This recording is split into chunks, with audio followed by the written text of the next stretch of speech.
howdy round these parts, partner. We don't greet nobody with no howdy here. Actually, we probably do, yeah. This is about right. Dragonlord today? What gives you that impression? What's up, Duichi? Nox, Fairy, how are you doing? Why would you think I'm gonna be playing why would you think I'm gonna be playing Dragonlord? What could possibly give you that idea? Oh, and I caught it on my own. I just realized that. There we go. No Discord bloops. Oh. I'm boycotting the channel if no howdy. I see your true colors. Oh, howdy, how we doing? How you doing? Welcome back to the stream team. There will be no boycott. Howdy is the official greeting of the stream. As of today and for the foreseeable future, howdy will in fact be the greeting of choice. Anyone that does not say the word howdy upon entering will in fact be subject to re-education. And you will be getting a ticket and a place to go. Howdy is how we do things.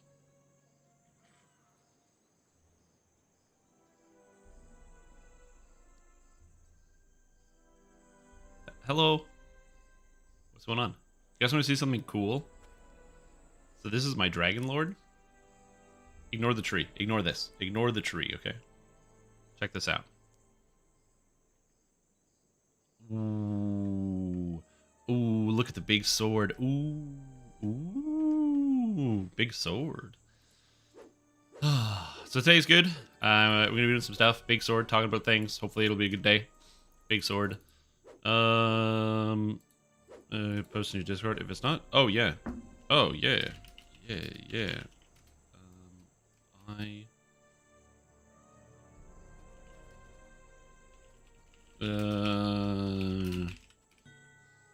100%. I don't know if I saw it. I definitely didn't. I didn't go on the thing today. Whoops. There's the link here.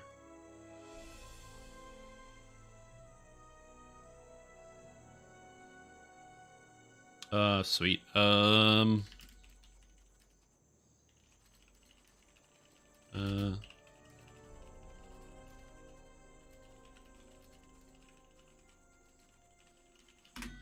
we're good.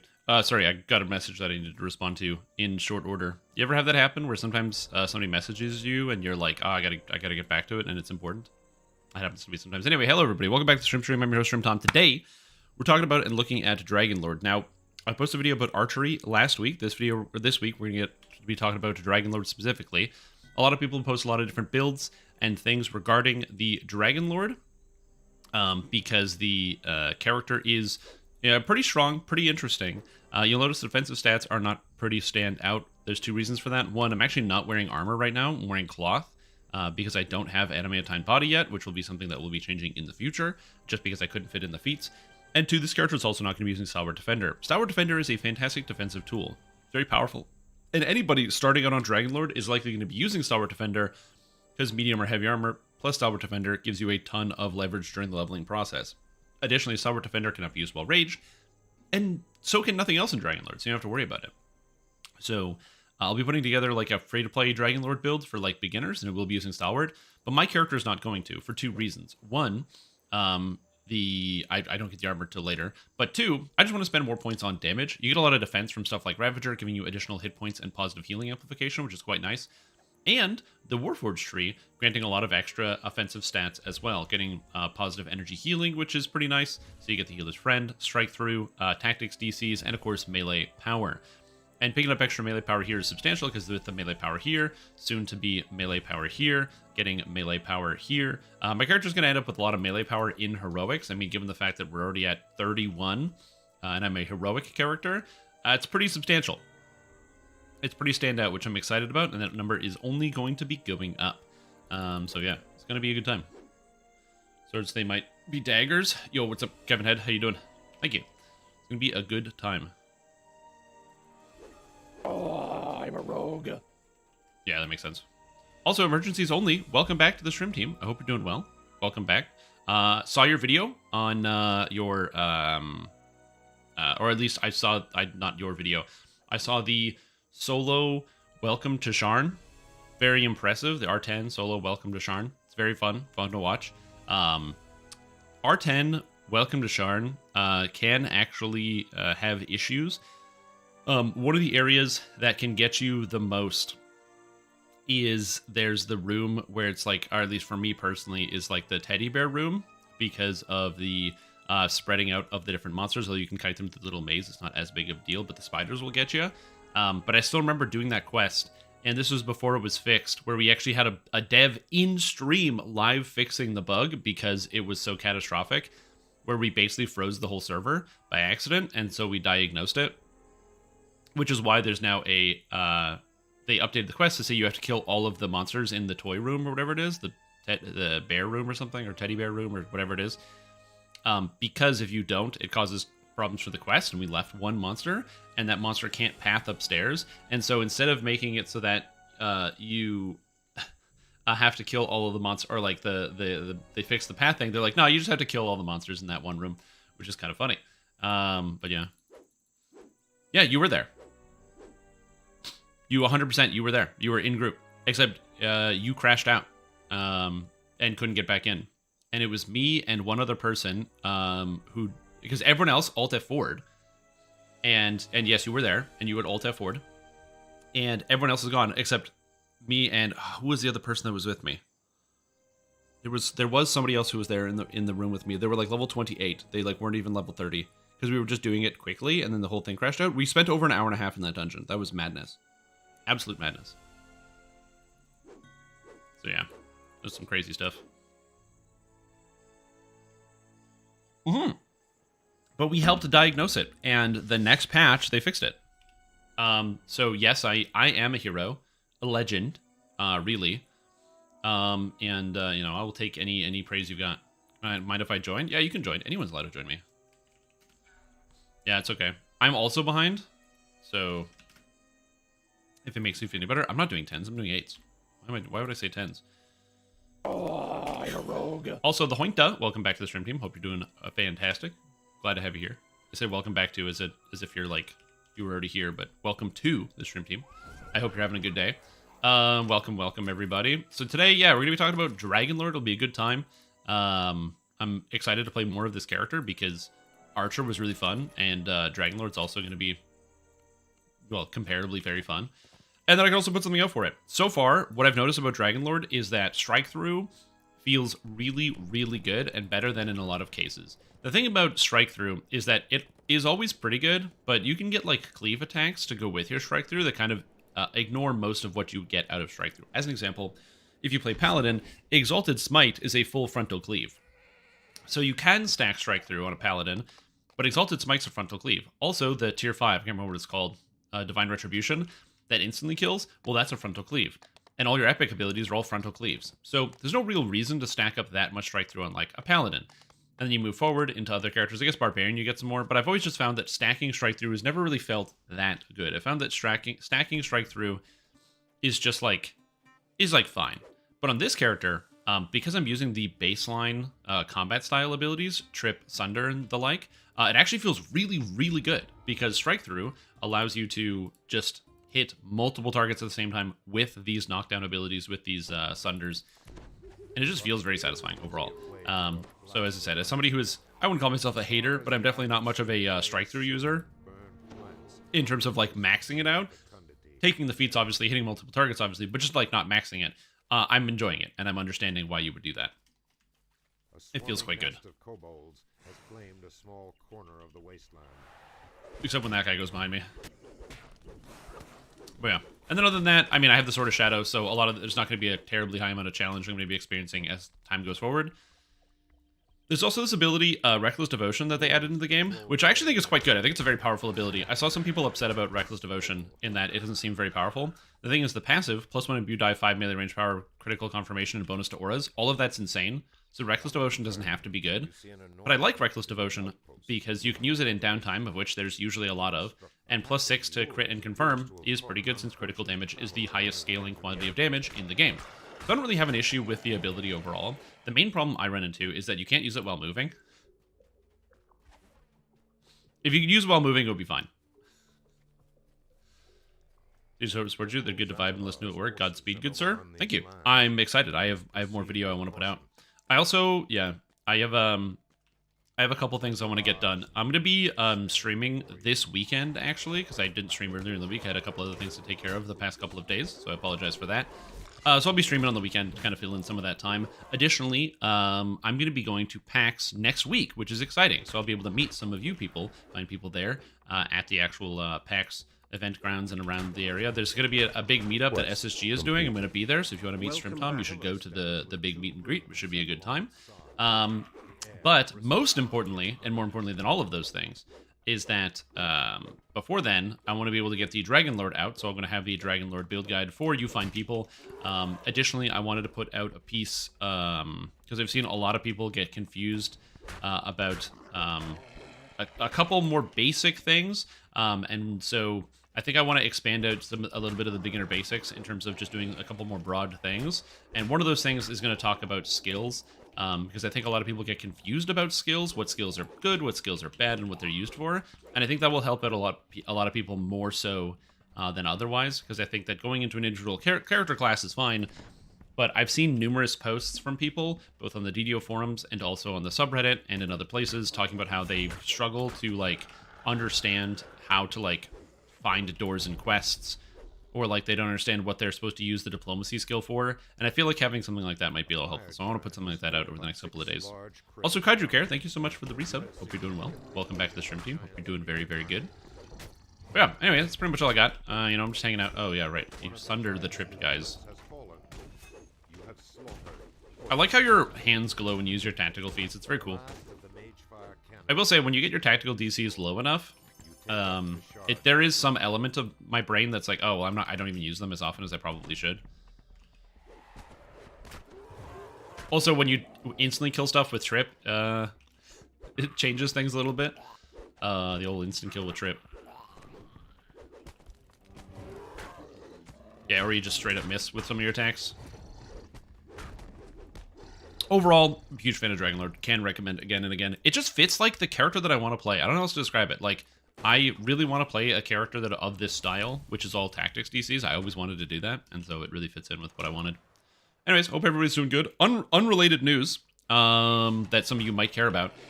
So the Dungeons & Dragons Online makes 2 video games. Not Dungeons & Dragons Online, Staying Stone Games, the company that makes Dungeons & Dragons Online, makes 2 video games. They make Dungeons & Dragons Online and The Lord of the Rings Online. Now, this matters, okay?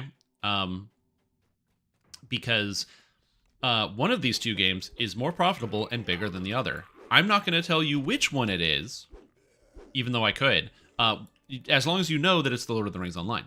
Now, the reason that this is the case is I think that just general concept, Lord of the Rings Online has a little bit better of a business model overall than Dungeons & Dragons Online, where they kind of make a lot of their money through like smaller microtransactions than DDO, which has done a lot of that through like content-based microtransactions, if that makes sense.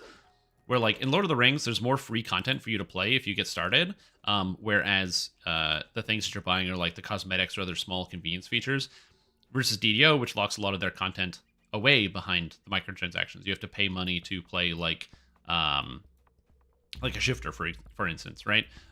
Which has a reasonable impact. And so there's just less of that in Lord of the Rings Online. I would attribute it to just that. Also the strength of the IP, and also the fact that Lord of the Rings Online is very easy, so anybody can play it. You know, that's also a big deal. Now, the reason why I'm bringing this up is not to say DDO bad. It's to talk about the fact that because the games are linked, and they also share a lot of engine similarities, they are not the same games. Their engines are heavily diverged from one to the other. They both use the proprietary engine, the Turbine engine, which I don't know anything about, and I assume most people don't. But yeah, so they are, they both use a similar engine structure, but they are in fact very different video games. The end result is that sometimes when changes come to Lord of the Rings Online, they also come to DDO. So in this case, one of the big changes that is going to be coming soon to the Lord of the Rings Online is a combination of things. One is a new launcher for the game, so the game launcher will be changing, as well as there being a new multi-factor authentication system for the accounting system, as well as a 64-bit server architecture. The video game servers, or the master server, uses a 32-bit architecture, which limits some of what they can do, and they have been working to upgrade that over time. And some of that work is coming to fruition for the Lord of the Rings Online, which means, presumably, if their launch goes well, then things will continue to move forward, and we will get new launcher and all of that stuff coming to Dungeons & Dragons Online in short order afterwards. Because while the products are not the same, they are related enough that if the tech comes to one, it usually comes to the other.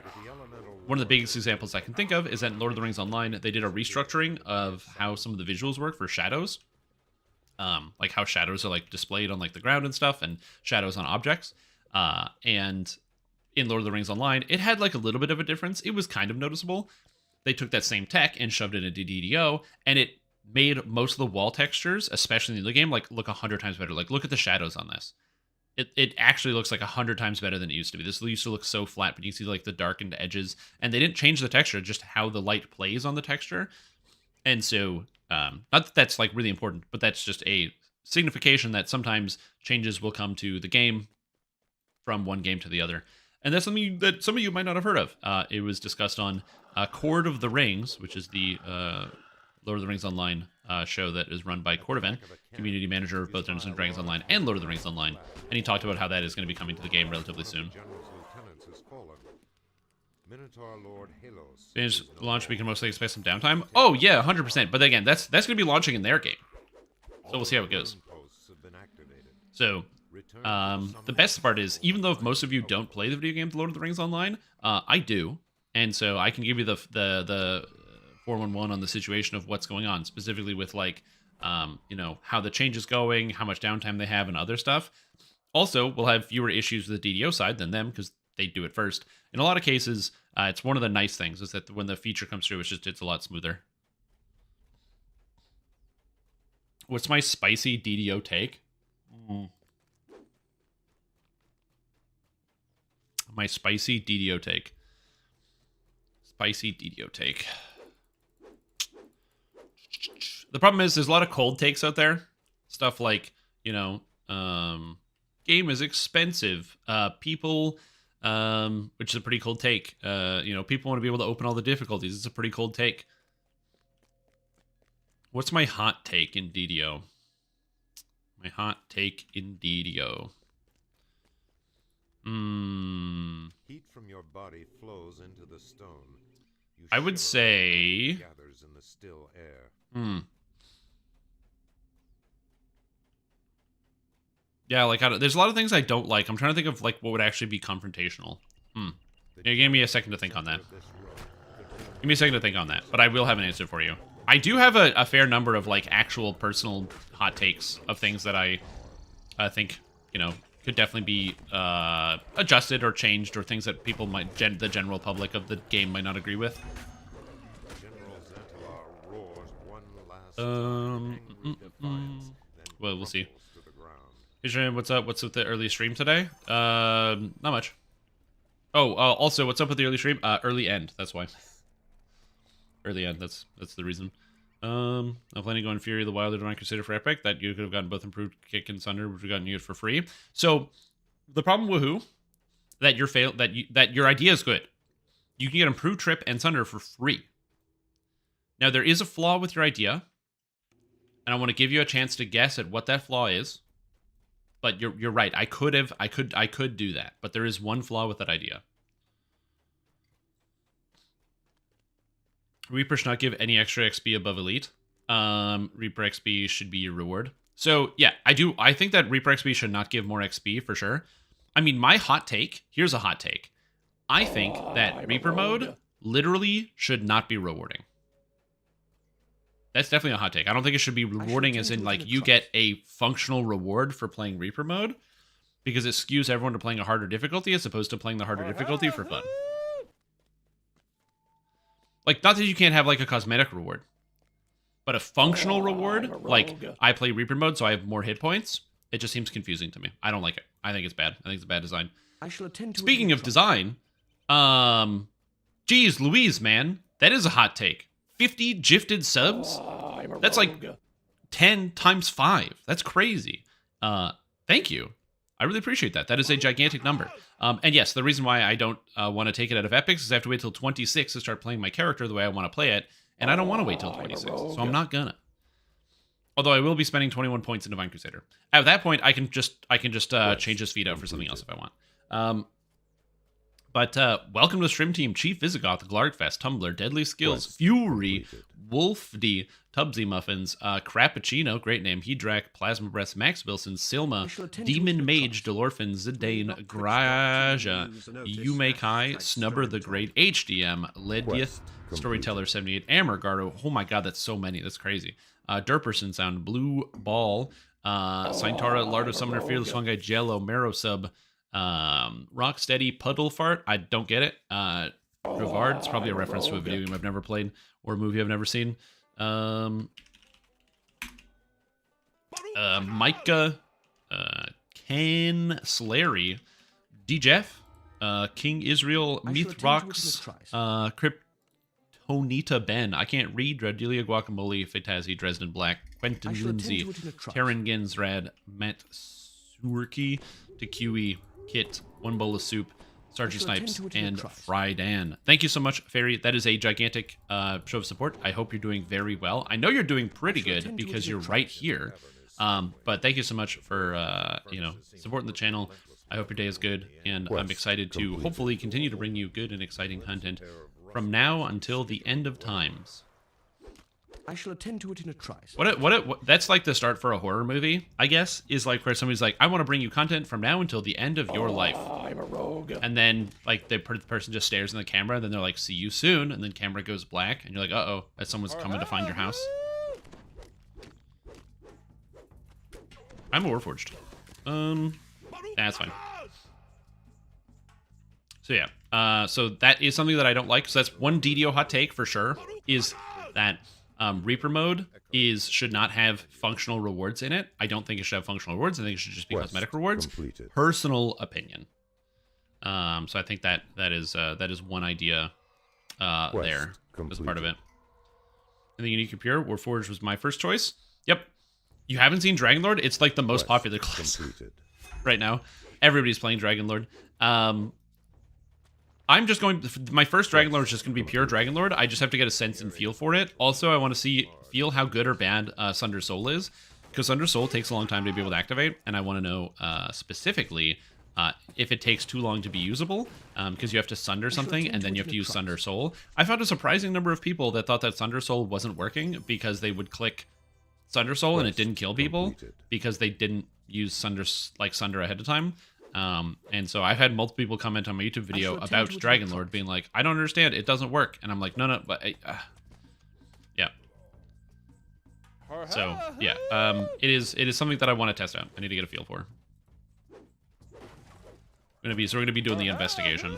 So yeah, it's not as exciting in terms of like all new ideas, but as I said, it's I'm investigating. I'm trying to come down with like a good understanding of it, so that when I post a video and I have my thoughts, I can actually give you a good explanation of what's going on. That's the harder part. As the path slopes downward, yeah. you feel the air. For me, I'm pretty good at knowing what does and doesn't have death block, but I think that if you're somebody who's like a newer player or maybe less experienced, you will run into the problem a lot of Sunder Souling something that has death block, like this Shadow Mark has death block, so you don't really need to Sunder Soul it. The upside is that you can just use Sunder Soul on targets that happen to have a lot of defense, or like death block, because it still just is a plus 50% damage attack, so it's not a terrible button to press on the keyboard anyway. But obviously, dodge. What the hell? The ladder leads to the level below this. Quest completed. Unacceptable.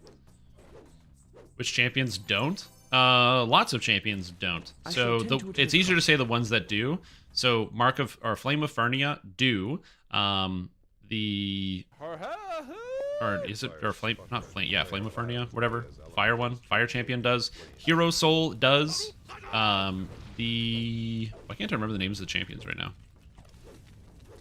The light damage one, the angel one, what is that called? Oh my god, I'm having some type of amnesia effect where I'm forgetting my own life. But yeah, so there's a Soul of Cruelty does not. Mark of Chaos has a chance to have it. It usually doesn't. Soul of Cruelty doesn't. Soulless doesn't. There's a whole bunch of them. About half of them do. But a lot of them don't. And a lot of them aren't even guaranteed either. So, for example, the Lightbearer champion, Lightbearer, it only has it on tier 3. So if it's a tier 2 Lightbearer, it doesn't have Deathlock. And so what does that mean? Well, tier 3s only show up on Reaper mode, which a lot of people are playing Reaper mode, but you know, if you're playing Elite, light bearers don't have death block.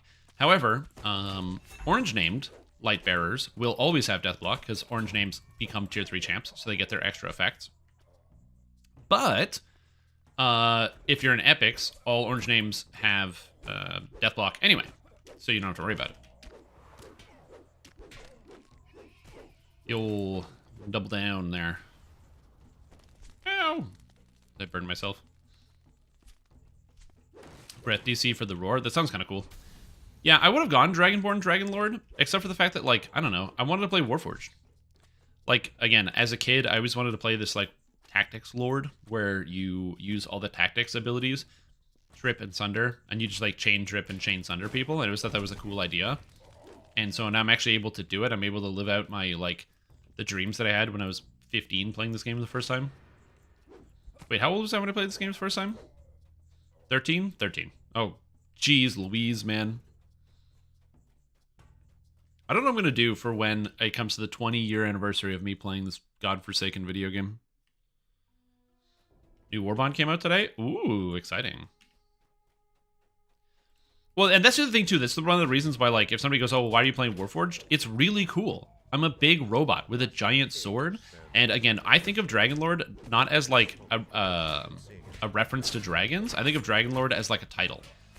Like calling somebody, like, a Dragonlord is, like, their title of their rank in, like, the military or on the battlefield. Like, they are a Dragonlord. Not like I am related to a dragon.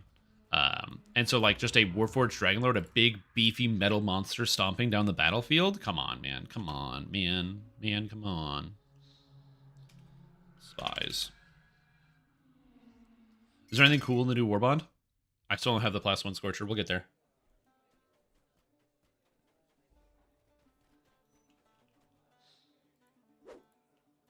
Or does they look more like a dragon? I mean, you can get dragon scale. Like, I'm wearing blue dragon scale right now, and it's pretty good. This is the cloth blue dragon scale. Where's the light source? Yeah. I don't have adamantine plating yet, but this is the cloth. Arc shotgun? Cool. Recommendations for pushing one main character to the absolute limits of reincarnations, like any racial I should prioritize when doing class completionist? Yes, absolutely. I do have an opinion on this. I should probably post a video about my opinions on this, because I haven't made a guide about reincarnation, largely because the DDO wiki is really straightforward. Like, if you don't know what to do, go to the DDO wiki and just read the page on reincarnation. It's so straightforward, it's impossible to get lost.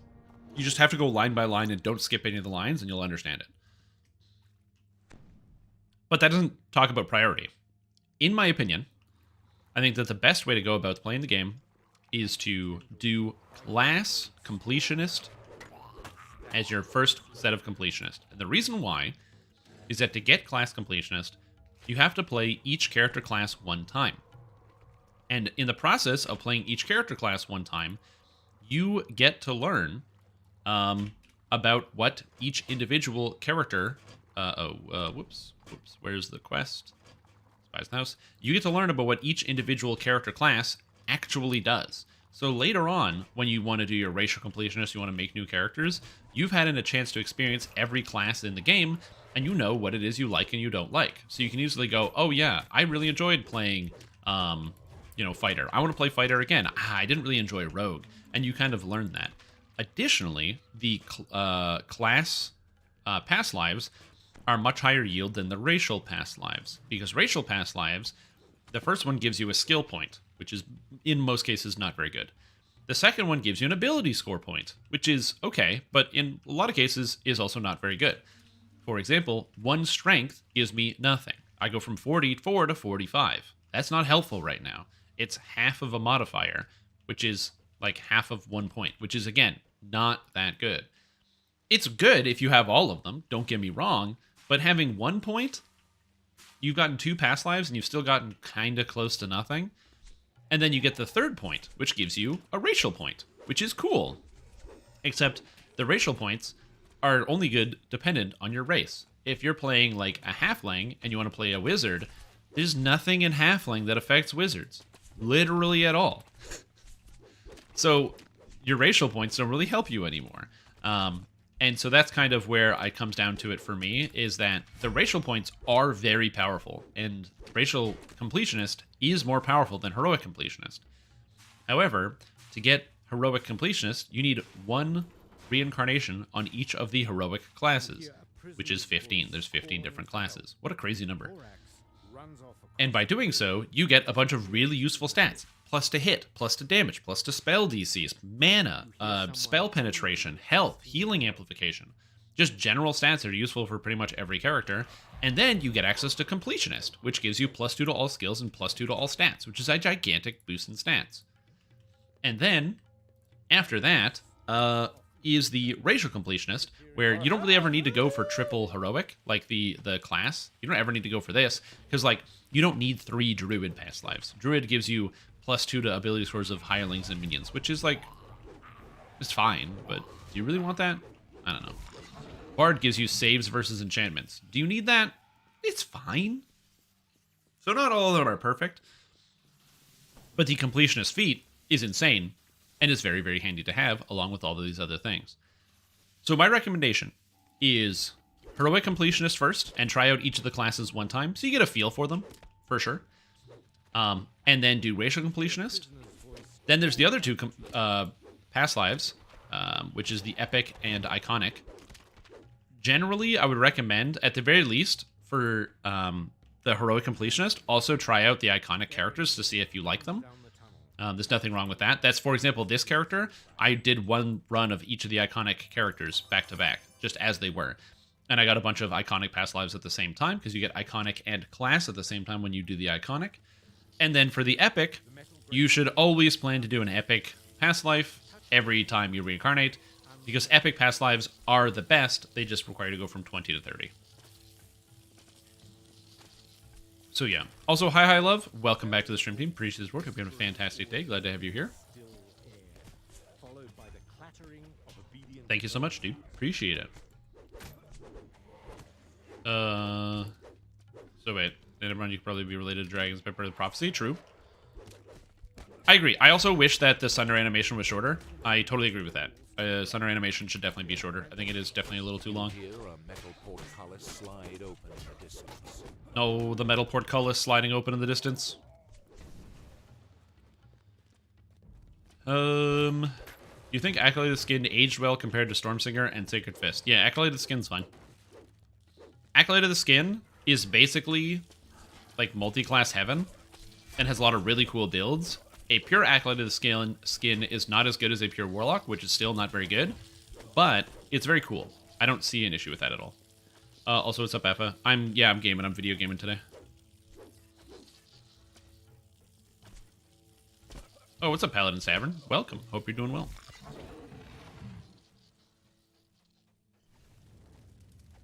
There's no waiting. Each reincarnation has its own timer. So, Epic and the Heroic have they're separate timers, which means you can get to 30, and then you go 30 to 20, and then 20 to 1. And that's how you do that. Oh god. Oh god. I didn't pull the lever. You hear a woman's voice. So yeah, you don't have to wait out any timer. That's the reason why I do it. I go from level 1 all the way up to level 32, and then I go from 32 back to 20, and then 20 back to 1, and you get 2 past lives at the same time. Additionally, you get more practice with epics, and ever since they revamped epics, with the... was that Isle of Dread? Whatever update it was where they revamped epics. Epics are like a million times more fun now for me, so yeah. What class? Warforged? I'm playing Dragonlord. I'm playing the new Dragonlord archetype for Fighter. It's very fun. Saltmarsh, that's what it was. No, it wasn't after Saltmarsh? Yeah, it was after Saltmarsh. Internship in the hospital is so much fun. I have to imagine it's probably, like, it's got fun moments, and it's also got stressful moments. I've known many people who work in hospital. I have several friends who are nurses and doctors. In fact, I've been playing a lot of Helldivers 2 with a friend of mine who is an ER doctor, because he was mandated to take a week off. And so he's like, oh, I have a week off? Great. Want to play Helldivers? So we've been playing Helldivers. And he talks about all like the stories about all kinds of crazy stuff that goes on. Any of this would do with multi-class with Warlock? Yeah, it depends on what you want to do. If you're planning on using a Blaster Warlock, you want to be as many Warlock levels as possible, because the capstone of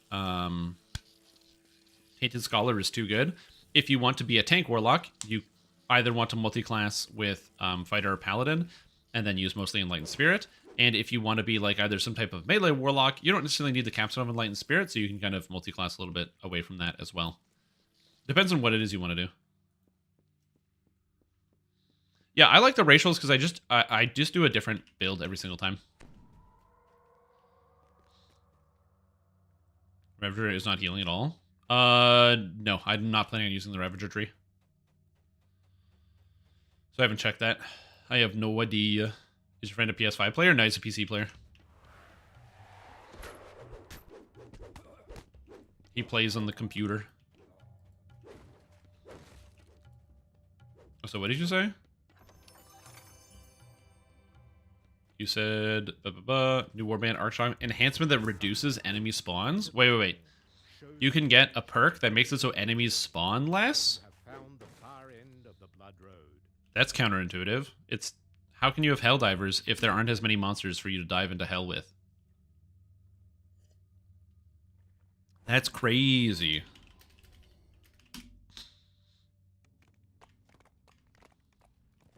Whoops. 1, 2.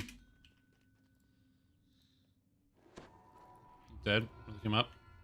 Yep. Oh, yeah, 100%. Because the thing about it is a lot of people were balking on the forums. They're like, what? It's now Intimidate. It's going to be impossible to land. It's going to be horrible. There's no way anyone's ever going to be able to use it ever. And as it turns out, it's actually really, really easy to get your skills insanely high. And so you can have a no-fail on it on a first-life character pretty easily. I want to try a tank using Capstone Ravager, so you can do R10s where you're tanking everything, but then also you're just freezing things constantly on a 30-second cooldown. Tainted Scholars with leaderships, most of their power is really high up. It is, yeah. It is. And then the other problem is Warlock is, like, also just not super strong. It's good, it's just not super strong. Sorry, Caledons, are you asking about the Warlock class, or are you asking about Acolyte of the Skin? Because those are different things. I'm trying to make sure I understand what you're asking about. Because you said you were asking about Warlock, so I answered the question as with respect to Warlock, not Acolyte of the Skin. Are you talking Acolyte of the Skin? Just cleaning old people's poop, but it's part of the job. Oh, you're gonna learn to love it, dude. You just gotta, you know, think of it like pretend like you're one of those like TV doctors or something, where, you know, during the cleaning, you're like, wait a minute, the stool, something is different about it. It's got, you know, it has a different visual than normal, and then you do your own mental investigation. Yeah. Oh, so what's up, Cruiserman? How you doing? How effective it is? Yeah. Again, I know some people were complaining about spawn rates and stuff. I don't mind it. Acolyte of the Skin, yeah. So the Acolyte of the Skin build that I ran the first time was a Acolyte of the Skin. So it was 2 Acolyte of the Skin, 5 Favored Soul, 13 Bard. Entertaining DDO fans for years to come. Smile. You can't tell me what to do, Jello. What if I want to stop entertaining DDO fans right now? Take that. See you later, everybody. I ain't listening to no person who gives me money directly because they want to support my channel. I'm just kidding. Thank you so much for the resub. I hope you're doing well. Appreciate it. I'm going to do my best. I'm going to do my best.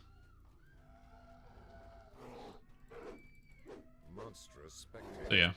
But if you have PS5 playing in your lobby, some of your guns do more damage than the railgun. Can 2-shot Titans and 2-shot Charger legs? Oh, interesting. Wait, is it just if somebody doesn't have the patch? Is this like if you have a PS5 player who's the host and then they end up not having the patch? Then when you play, you're on the old patch rules or something like that? Is it reviewed and explains to me on the stream? Yeah. What I should do is a better job of, like, linking to videos, but yeah, I don't know. What the good Strymith give, the good Strymith can taketh away. Correct.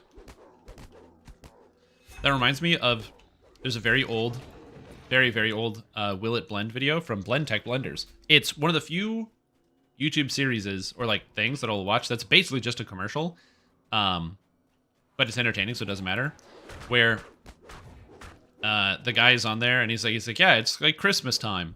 He's like, and my grandkids, I got them this brand new video game, Halo 3 for Christmas. And he shows up the case of Halo. He's like, and we were playing it all day on the weekend, or it's like, all weekend, and they never let me win even one time.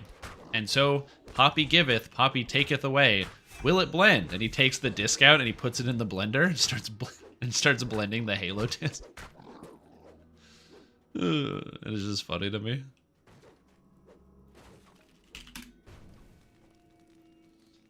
I gave my grandkids Halo. They didn't let me win. So, see ya. And all this when it connects, it affects your lobby. Oh, that's amazing. Oh, I have my PS5 friends on my playlist, or on my list on Helldivers, so I don't know. I haven't had any issues with it so far. But yeah, as far as the Abyss Warlock build, I can't recall. It's too long ago. I should probably actually have a archive of every single build review I ever do, but I should do that. That's just a good idea. Oh well. Good ideas are smart and intelligent. What were we talking about? But yeah, so as far as like multi-classing goes, like I said, I did a 2 Acolyte of the Skin, 5 Favorite Soul, 13 Bard, and it was meant to be a buff Bard, and you use the Acolyte of the Skin plus the Blasting to basically do some, like, just general damage to parties, while, to enemies, while also applying debuffs mostly from Legendary Greensteel effects, that you can then just, like, kind of have over top of everything while being a full Bard, and then having the Favorite Soul for the full healing complement, which is kind of the idea there. So that is one option you could do. Another option that I'm sure some people will find is, well, that I know Neresoth did. He did a sneak attack version where he did it a wolf form character. So it's wolf form, druid with rogue and Acolyte of the Skin. Because there's an effect in Shadow Dancer that makes it so that your sneak attack damage applies to your spell casts. However, that only affects one target, but there's a bug where if you use it with Eldritch Blast with a chain effect or cone, then it'll actually affect all targets that are hit, even though it's not supposed to. And so you can have your sneak attack hitting all enemies at the same time. And obviously, if you're playing a build that is leveraging sneak attack into spellcasting, that's pretty good. So yeah.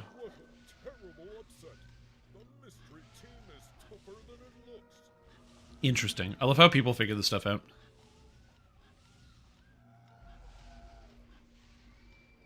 Their luck has run out.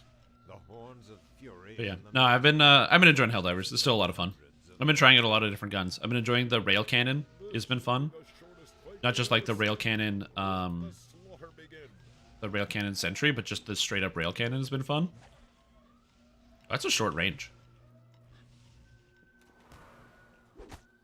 UEDs? They did? Nice. No, it's not mine. It's Neresoth's. I'm not going to take credit for it, because one, I don't want to. Because I don't want to take credit for things that I didn't do. And also, I don't want to, as in, I don't want that to have under my name. It's definitely currently an eat meta. Yeah, man, eats are good. Eats good, spear. Thing is, like, I don't understand it. I try to use the spear, and I find I just literally can never... I never get it to like, actually target. It takes so long, and it gets really close, then it, like, unzooms. And even though the whole time I'm just holding and pointing at it, I don't understand how it functions. But then you have, like, Ipsum, who's, like, spear god, who's just like, no problem, and just, like, stops for 1 second, then spears something, and then keeps moving.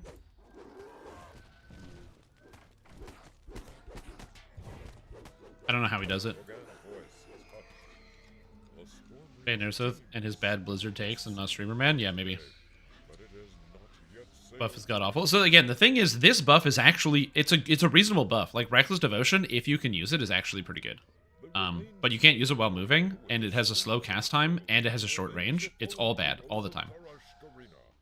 Because I saw a lot of people complaining, like, yeah, the core is not good. No, the passive's amazing. The passive's insane. It's just the active portion of it is clunky. Look there, I actually got it. I got it off, and now they're sundered. Get out of here, jerks. Your enemies lie scattered and broken at your feet.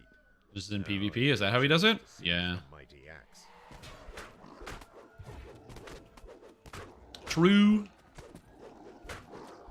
So we're split now. I have no idea. Somebody in chat might know, but I do not know anything about throwers. I assume it's probably pure monk because capstone of whatever you call it gives you a lot of sneak attack, the ninja spy tree, but I personally don't know actually. I've never played a thrower for millions of reasons.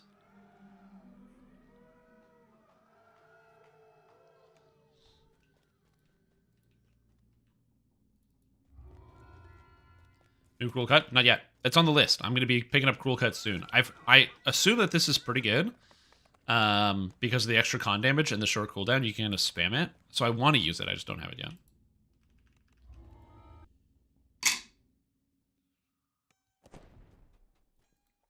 Yeah, if you use an AoE attack with a ranged weapon, it's AoE. So as long as you're using a ranged weapon and the AoE attack lets you use it with a ranged weapon. So what I mean by that is if you use Dire Shot, which is an AoE attack, as long as you're using an area of effect weapon, then it will be area of effect.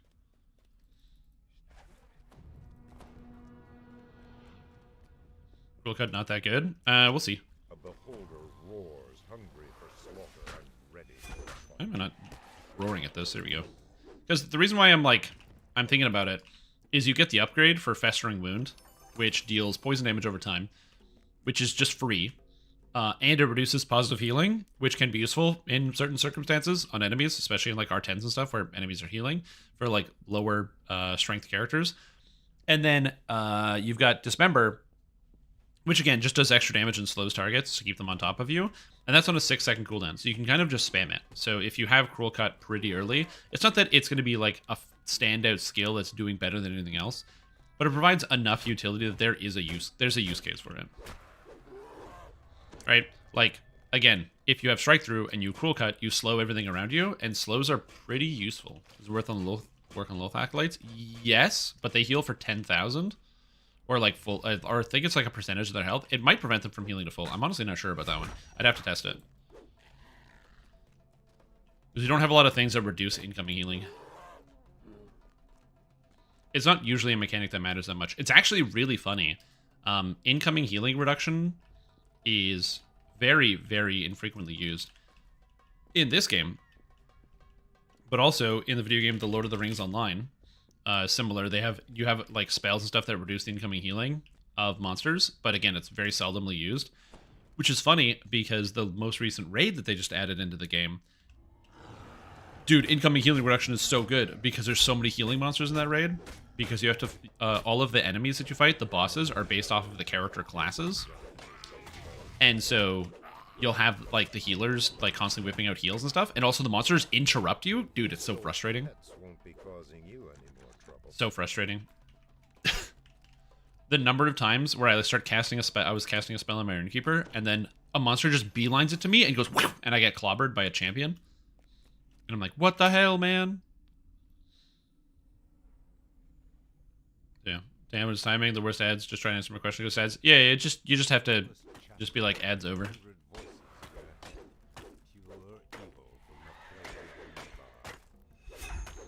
And most groups kill so fast doesn't matter anymore. Again, I think it depends. So I think circumstantially it's going to depend. If you're part of like a raiding guild or like an R10 guild and you're doing that content, for sure. But I think that for a lot of users, people trying to do harder content, when they open up an LFM, there's no guarantee what they're going to get.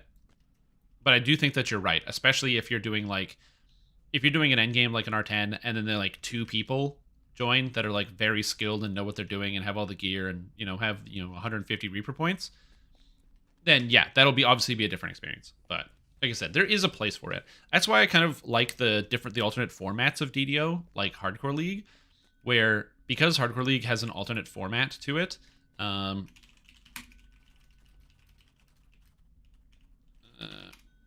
because it has like an alternate format, you can have these abilities that are lower power still hold some amount of value, which is kind of interesting. Use 5e, but mana came in clutch. Yeah. How's Dragonlord for leveling and for endgame? Okay, so for leveling, it's fantastic because you have a million tactics DCs and you get a stun that's very usable. like Dragon's Roar, which you can just use whenever you want to stun everything.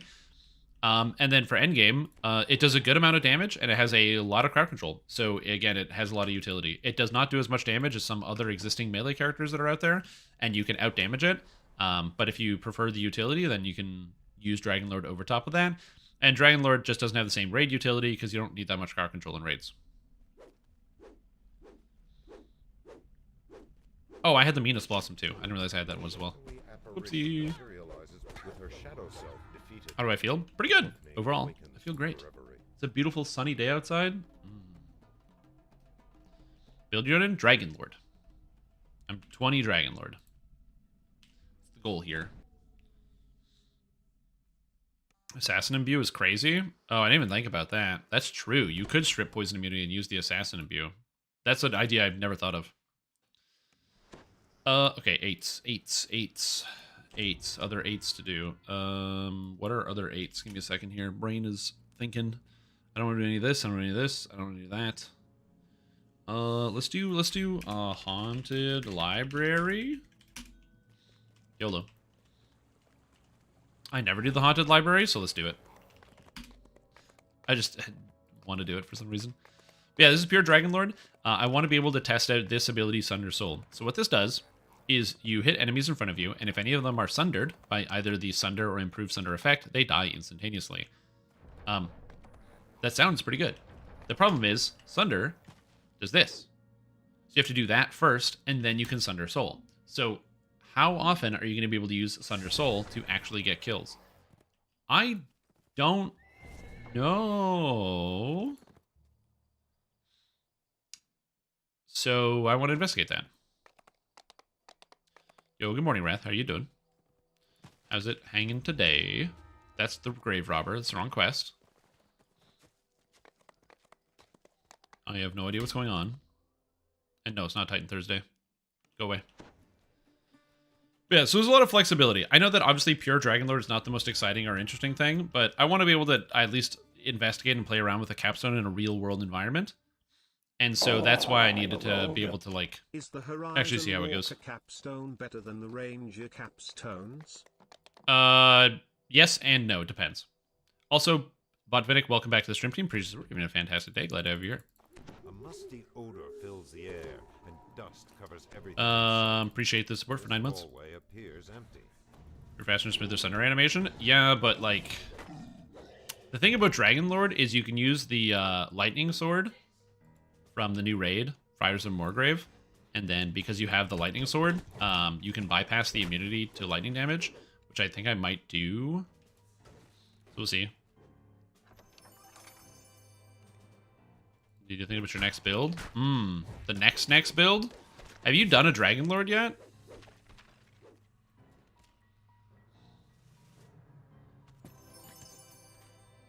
That's pretty much the answer, yeah. Is that Horizon Walker is, if you're multi-classing, then Horizon Walker is usually going to be better for like a capstone. But yeah, if you're playing pure Ranger, you can. The problem is also with a bow, I'm pretty sure that Horizon Walker is still just better. Because the +2 many shot charges is really good for your burst. Even though you could get like 20 double shot, I'm pretty sure that's going to end up being better. About Dragonlord stuff? Somebody said in chat today that the builder was updated.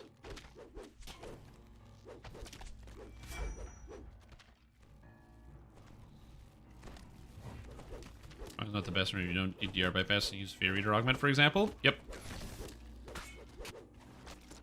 And especially if you have like the tier 5, I can't pick we have a lockpick guy. But yeah, if you have the tier 5 where you can get the 33% cooldown reduction on Sunder, you can Sunder all the time. Get him. Yet another door is sealed with a complex lock. The crypts to the west may hold a key. New headshot? Yeah, the new headshot's also pretty good. I haven't tried out new headshot, or it's called Devastating Shot now. I did play around with it on the preview. And on the preview, it was quite powerful. I had a lot of fun with it, but I didn't actually try it out in the main game because I played using, or my archer was using Horizon Walker. So you're laughing. We're partying on one on heroic, so boarding space, and then I mess a bit hardcore. Yep. Yeah, I see. I feel you on that one. I probably could. The main issue I run into is just like, there's like the tedium element to it, is I don't really like waiting around. And so, especially if it's like, oh yeah, I want to level up my character quickly and efficiently, if I end up, you know, taking a bunch of extra time to go through like Reaper 4, Reaper 5 or something like that during the leveling process, then it just takes a lot longer for me to get out the next video or whatever it is, so yeah. But I agree. I should probably play higher Reaper difficulty more often during the leveling process. What's the best Razor Claw build right now? I don't know. I assume it's still the same Razor Claw build as before, the 18-1-1. Although, I remember somebody somewhere saying that that build got nerfed. But again, I also don't know because I don't pay attention to that. Gems on the wall seem to be the key to opening the door. So I don't have a great analysis on that one as of yet. That's the 18 fighter, 1 favorite soul, 1 warlock build that people were running. Get out of here, wraiths. Well, it also depends. So, it is something I found to be pretty much as universally true, is that when I start doing R10s at endgame, my viewership goes down. It's not as interesting, I guess. But leveling, higher Reaper leveling can be fun. As you approach the door, the feeling of pure Being fixed as well? Oh, I see. I see.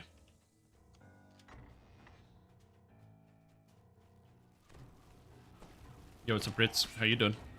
How is your day going? Yeah, I just don't really play a lot of Razor Claw. Like, the last time I played Razor Claw Shifters, I played it as a two-hander, because it's pretty good if you play it as a two-hander. Immune. Oh, no TOE? I already did TOE. That's my problem.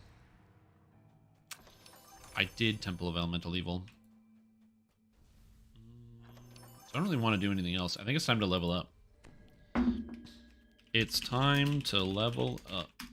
Taking 11 and then doing 9s, starting with Vaughn 3. Okay, I've been playing Hearthstone again. Yeah, it's tough, especially when there's like a new pack of cards that comes out, or a new set, and you look at some of the cards and you're like, wow, that one's kind of cool. Wow, that one's kind of cool. Wait a minute, is Priest going to be fun again? And then, or is Priest going to be fun? And by Priest being fun, I mean the format sucks. And then you wait till the next release.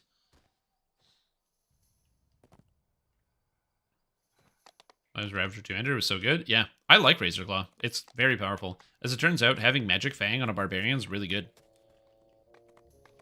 Also, my favorite fighter level. Yes. Skill points. I'll get Repair. And we're done. Level 11. 7, 11, 13. There's a couple levels where you just get nothing on a fighter. It's great. Okay.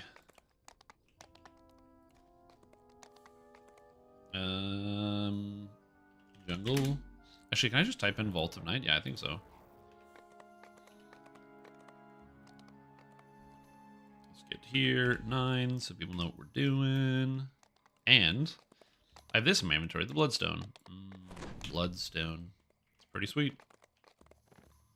Killing you. Any tips? Yeah, don't rush the boss. So at the boss, at 75%, 50%, and 25% health, summons sets of ads. So what you want to do is you want to hit the boss, then when he says something, he'll usually have a voice line, then you go kill the ads, then you go back to the boss, then you go back to the ads, and you go back to the boss, and you go back to the ads. If you rush the boss, that's why you die. 99 times out of 10. Or of 100. And just ignore the racial for the most part? Yeah, you can.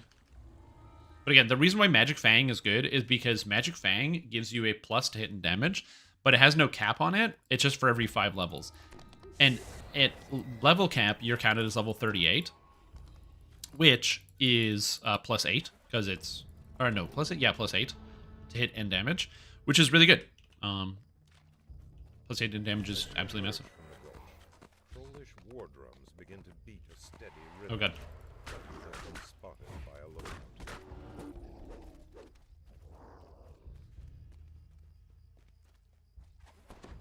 So yeah, that's when it comes to the barbarian, Our trolls have made their home or not the barbarian, the walls. They seem eager to repel invaders. Razor Claw Shifter. Allies of Vale You don't have to play it as the hand wraps thing. It's cool, and the claw animation is cool.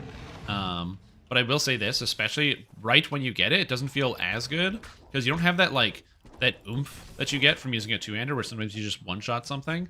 It doesn't happen that often using hand wraps. By two-toed Tobias in Epics? No, in Epics it's a different zone entirely. There is it's like a different area. All new monsters, all new rares, and everything. There is no epic Stranadi's hand cannon. There is technically a version that you can get, I believe, isn't St. Murray's Fire, or am I making that up? Is now clear. You can use the cave entrance to descend. Who went in on normal Alright. Well, now we gotta rerun the whole thing. Out rerunning the whole thing. Now we gotta rerun it.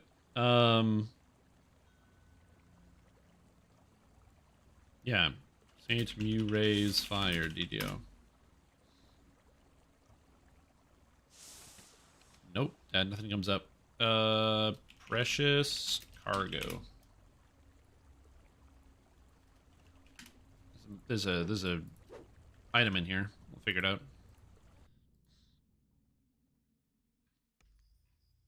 Yeah, St. Murray's Fire, the rune arm. Oh no, it's an electrical storm. Never mind. Then the only equivalent would be the glass cannon.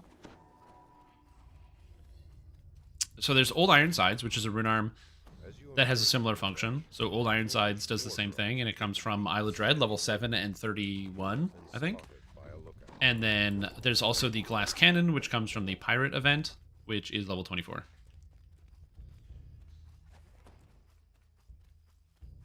Yeah, Wind Dance is pretty fun. Being able to just dash around, it's great. All of the dash effects are pretty fun. I'm excited to get one as a Dragonlord. I don't know how often I'm going to use it, but yeah. Suppressive Fire from Ravenloft is not a exploding cannon, or it's not a cannonball shot. It's a fireball shot. It's a unique fireball shot that is blue. But yeah, it's not the same thing at all.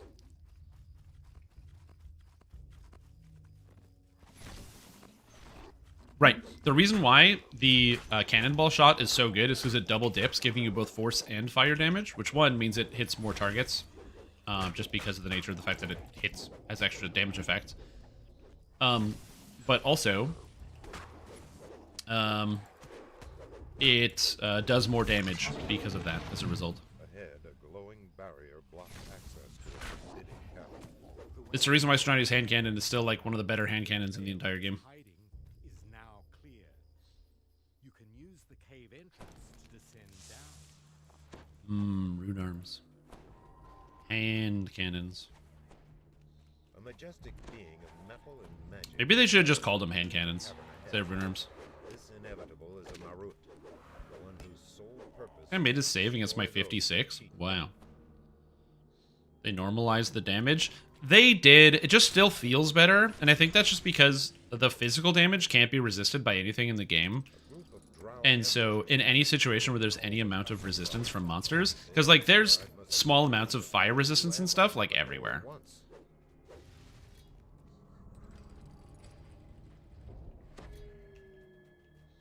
So yeah, like if you think of like there's a fiend blood scorpion you might fight in the quest in the low levels, well that resists fire all of a sudden, right? And so having the split damage ends up making it better. It's like half non-resistible, half resistible. It is true. Patrol. It feels like it does more damage too. You're right, they did normalize it, but it feels like it. The last time I played a rune arm, which was very recently, I felt like it was better than everything else. Familiar's Flourish to work for bows, the new AoE ranged abilities. I don't know what that is, so give me a second to look up Familiar's Flourish 2. Enhancements. Dark. Familiar's Flourish. Oh, charisma to hit and damage? Yes. Stone bridge ahead. I can't imagine. Well, yes, it does work. Yeah.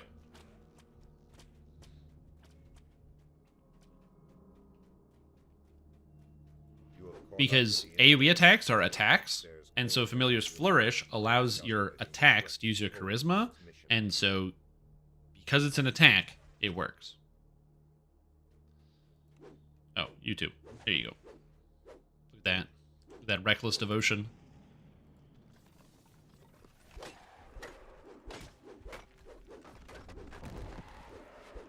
Yeah, stun him. Stun him.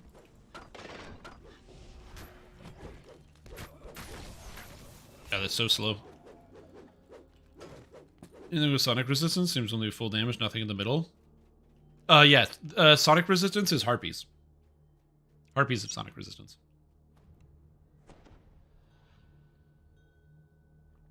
Uh-oh. Uh-oh.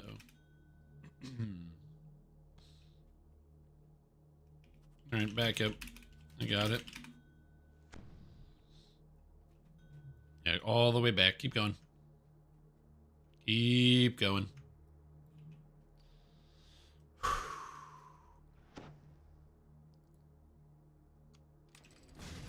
Oh, I tried to tumble and I couldn't tumble for some reason. Do I not have experimental tumble on? Also, I have a frog in my throat. I'm gonna have to cough it out. Give me a sec. There we go. Much better. Let me perform sneak attacks? Oh, easily. I can answer that question. So, the way that sneak attack works is if a monster doesn't have aggro on you, you sneak attack it. That's it. So you might be like, okay, well, if a monster doesn't have aggro on me and I sneak attack it, if I'm by myself, the monsters always have aggro on me. Which is a bit of a problem. However, you can mitigate this with deception. Deception is a stat on items that makes it so that when you hit a monster, you have a chance to just make them take sneak attack damage, which is pretty good. But then, you can also force sneak attack damage on monsters with attacks, like Bluff. Bluff is a skill, and when you use it on a monster, the Bluff check here, you can then sneak attack that monster for 6 seconds. Now that only works on one target, but still, 6 seconds of sneak attack is 6 seconds. But wait, there's more. If you're playing as a rogue, rogues in the assassin tree get an attack called Shiv. Shiv allows you to attack monsters and sneak attack them for 1 second plus 1 second per 4 rogue levels, or up to 6 seconds as a rogue. It's pretty good. But wait, there's more.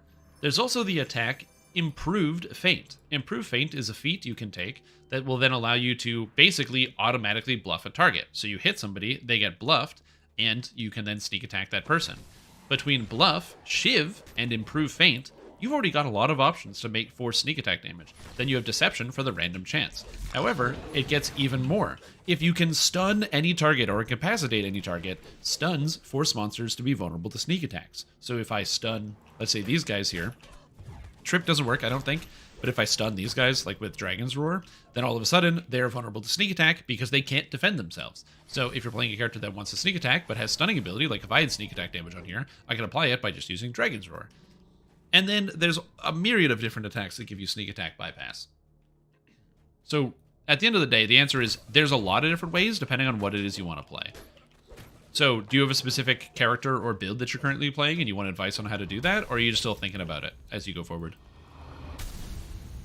Another way you can do it as well, if you're playing like a hybrid character, so let's say you're playing like a rogue wizard or something, is if you're playing a gnome rogue wizard with melee attacks, then you can use something like the gnome tree's color spray, where when a monster is color sprayed, they're helpless, and then you get sneak attack damage against them, as an example.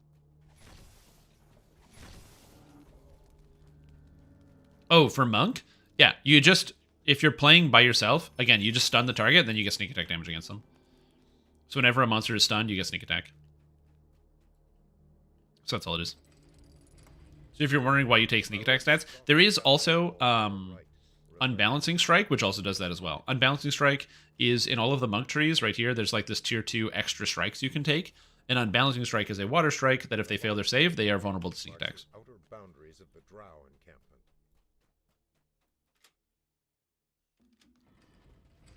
You have entered a new section of the caves. In the distance, you hear a strange and evil Bluff only works on bluffable monsters, which is not very helpful. But a bluffable monster is a monster that has an intelligence. So, like, for example, you can't bluff a skeleton because it does not have an intelligence. It's a mindless creature. But you can bluff a beholder because beholder think. They have brain. Yeah, and Shadow Dancer tier 4 also works where if you vorpal a target, you get to apply sneak attack damage to them. Yep, you can sneak attack blind targets. You can use Falconry for that as well. So the Falconry AoE blind, or the 2 Falconry attacks, all 3 Falconry attacks, the knockdown, the blind, and the AoE blind. All of them let you sneak attack targets.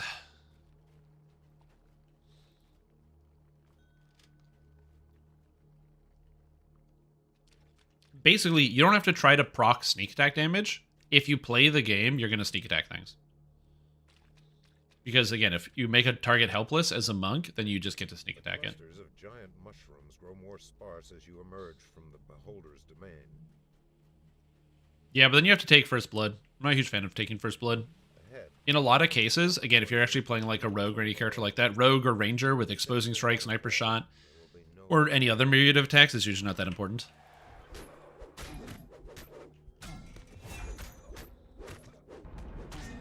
Smash him. Smash him.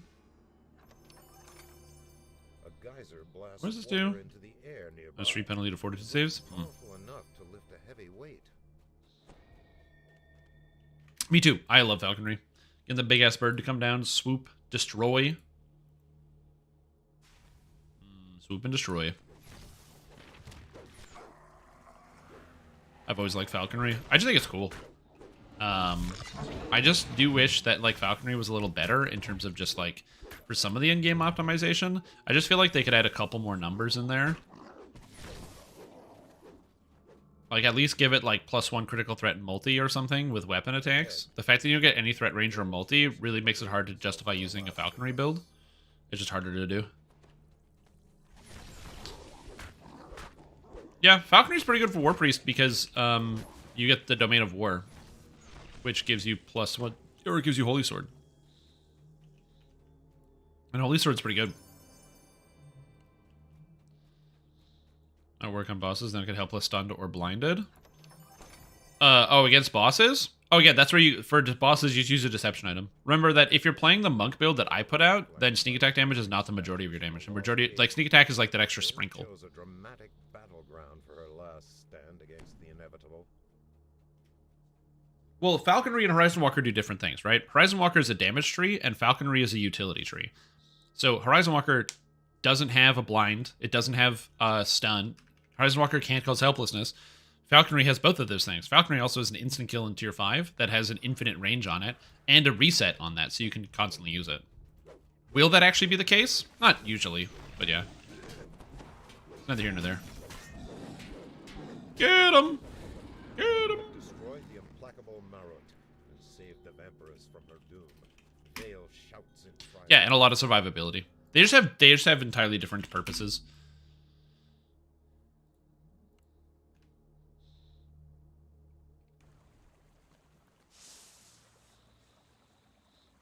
Yeah. I'm just running the Legendary Gem Many Facets. Need to run a loss at raids. Yeah, Legendary Gem Many Facets is not too bad to get because you can either do Legendary Chronoscope or just do Heroic and Epic Chronoscope and then upgrade your gem that way.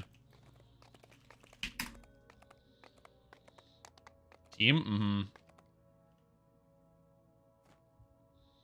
Yeah, it's more of like a skirmisher, like, utility tree. So, here's what I'll say about Falconry. Conceptually, Falconry is an interesting idea, right? The idea of having somebody who is, like, an outdoors person, you can see that from, like, the actual descriptions of a lot of the skills and the abilities. Somebody who's more of a generalist is very obvious from the writings within the tree, right? So if we look at Falconry right here, you have abilities like Hunter's Knowledge, Practiced Accuracy. You've got Rugged, Out in Nature. So again, it's more about like the theming behind it is about having an animal companion of a hunter, some generalist, somebody who's out and understands the environment.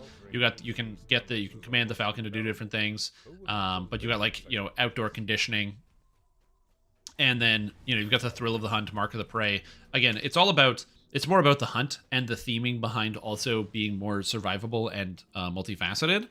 The problem is, in Dungeons & Dragons Online, that's not as important because pretty much everybody hyper focuses their characters into one very thin line and direction. You hear someone clearing And his throat. that's a current design problem, or like not a current design problem. That's the way the game is currently designed. And so the issue more so is that having a generalist character is not really as good because you don't ever need a generalist character. You're almost always going to be rewarded more for making a very narrow character that does only one thing. And so Falconry is useful to players who want to enjoy that generalist playstyle, but in totality is not that useful. Which, like, it is what it is.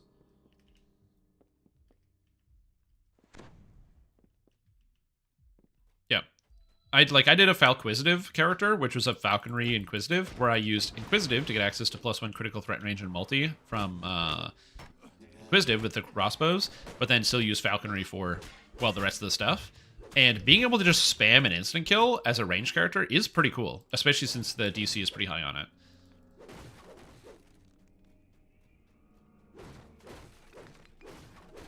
You're 12, that's at least 5 raids in uniform legendaries. I mean, yeah, but depending on like whatever server you play on, people run, I mean, on Argonescent, people run Epic Chronoscope every day. And they literally just like pile in. Everyone piles in. People run different directions, the raid gets finished, and everyone goes, okay, thanks, and then they leave. Chronoscope is an older raid, and so people oftentimes solo it. And so they kind of just open up the raid to anybody, and people just run around and fight the monsters.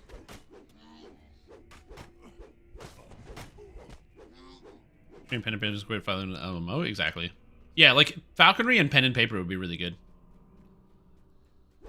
Again, I'm not saying that the problem doesn't, like, you know, that the raid that you don't have to like group and coordinate with people in a raid 100%. But it's more so just that you know, of all of the areas to get items from, Chronoscope is one of the easiest because comparatively it's an easy raid that everybody runs all the time.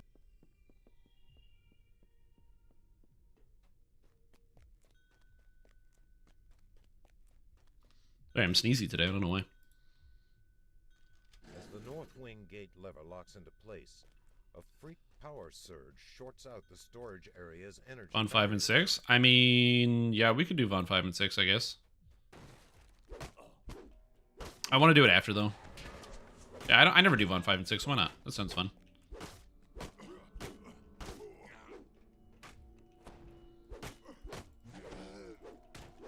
So, yeah. Again, I think that Falconry is just, it's a good idea for a tree. Again, the concept is good, but the implementation kind of struggles against the confines of what DDO really is, which is a game of very heavy min-maxing, which makes it complicated. That, and also, getting Assassinate up as high as the other tactics DCs is just generally harder. So the Falconry stuff hits really hard in the early game, and is really useful during the leveling process, and as you get higher level, it gets harder and harder to manage, which is another problem. So yeah. Yeah, well, the armor class isn't that big of a deal, if I'm being honest, because, like, in a lot of cases, you can reduce monsters' armor class very quickly. Like, if you're playing, like, a ranged Falconer, you just take track, and now it's a non-problem, but it's still something that, yeah, you have to... It takes time. Oh, they want to come here? Oh, I see. I see.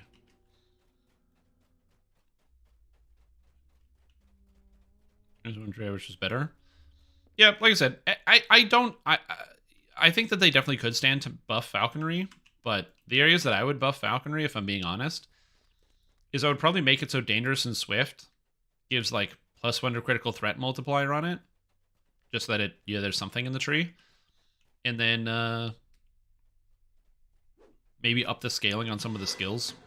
Other than that, I honestly don't really see that many problems with Falconry. Probably also add, like, bonus to Assassinate, like, in the capstone. Would be nice. What's the general good use pick? Does that have the Quiver of Alacrity in it? Because if it does, you could do the old Quiver of Alacrity bug. I don't know if it still works. But you would get the Quiver of Alacrity, and then you would Caneth craft some arrows that are bound to account, and you put the bound to account arrows in the Quiver of Alacrity, and now the Quiver of Alacrity is bound to account, and you can pass it to your other characters. Also, what's up, Mega Bro? How are you doing? Welcome, welcome, welcome back for 3 calendar years. Holy moly. That's a lot of years, man. It's a lot of years. Welcome back. I hope you're doing well. So it works. Did it today? Yeah. So then you can do that if they have it. Quiver of Alacrity, good.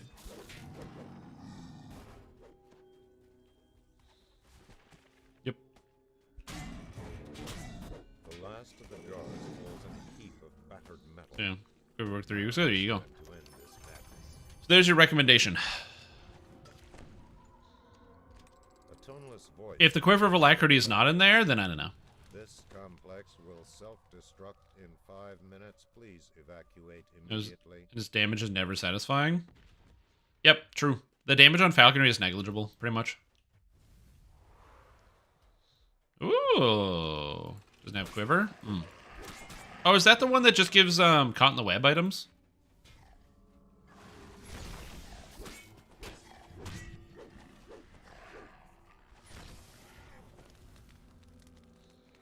The question, does melt scale from OD bone weapon stack with Ruby of Acid? Yes, they're totally different effects. So the answer is yes.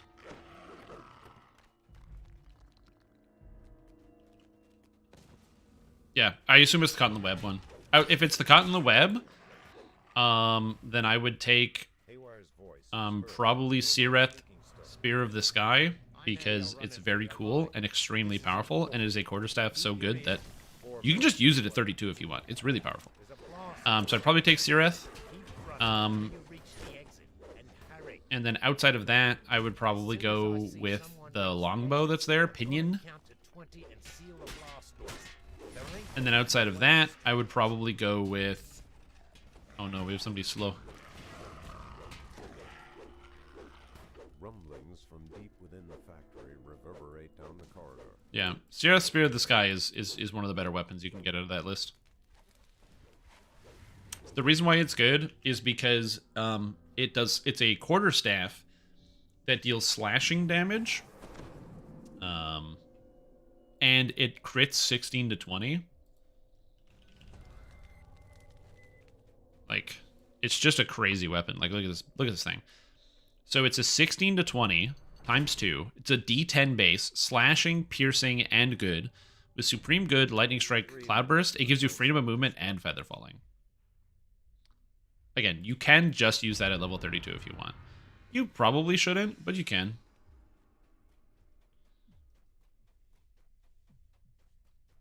Like, it's good enough. You can just use it at 32. Again, it is not as good as modern weapons. But it is good enough. You can just take it into whatever. Alright. Red Fens, Claw of Volkur, plus Fathom the Deeps next.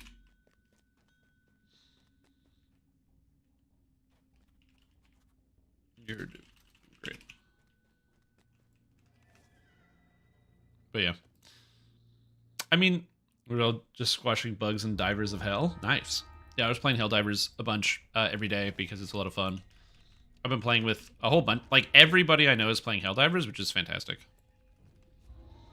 There's Sequence Break? I don't think so. I just do Claw of Volkur. Like, you can... I think there's a way if you have, like, a bunch of jumps, you can, like, climb out of the area. But I literally just, like, do the quest. I don't know.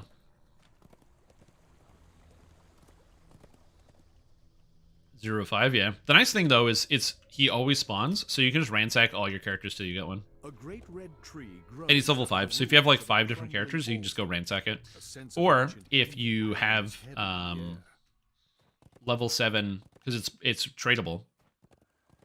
If you have level 7 veteran status, you can just make a bunch of level 7 warlocks, then run over there, blow them up, and then reset. Actually, I wouldn't even make a warlock. I would probably just do like a cleric or a favored soul and get like Holy Smite or something. Yeah, like take a cleric with like Holy Smite and then just like drive over with horse, blast them, and if it doesn't work, then drive over with horse, blast them, and then if you don't get it, then delete the character, make a new one. Do you get it?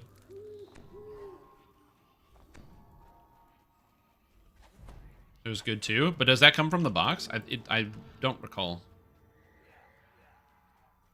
I thought it was just Caught in the Web items. So it's been a third of the quest? Yeah, I don't know.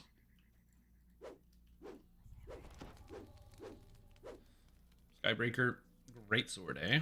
It's fun. No, somebody was asking in chat that they have a box that gives them a selection of raid items, and so they were asking what they should get out of it because they found it on an old character.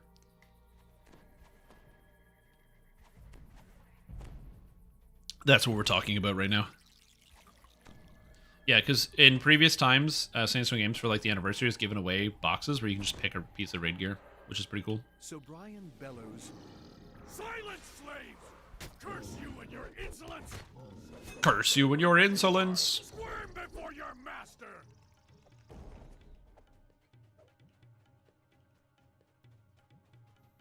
Okay, and Scorpion. Iona Scorpion. whispers from your back. And I should have to use the bathroom real quick. I'll be right back, actually. There we go. Good luck. Hold on.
Whoop, we're back. How the Iverson just waiting for it to die. They don't trust a lot of modern games. What?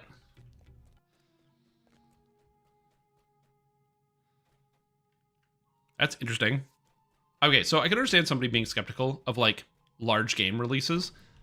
I do understand that because obviously when you hear about something brand new on the horizon, there are a lot of shitty video games that come out. However,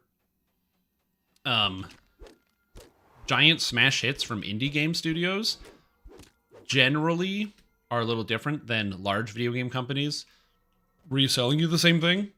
But even still, it's very telling when a video game releases and the player count goes up and not down. Because there's a lot of video games where the player count will end up going down after release.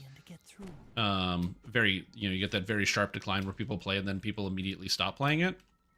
Whereas I'm pretty sure Helldivers' population has gone up since its release, not down. So yeah.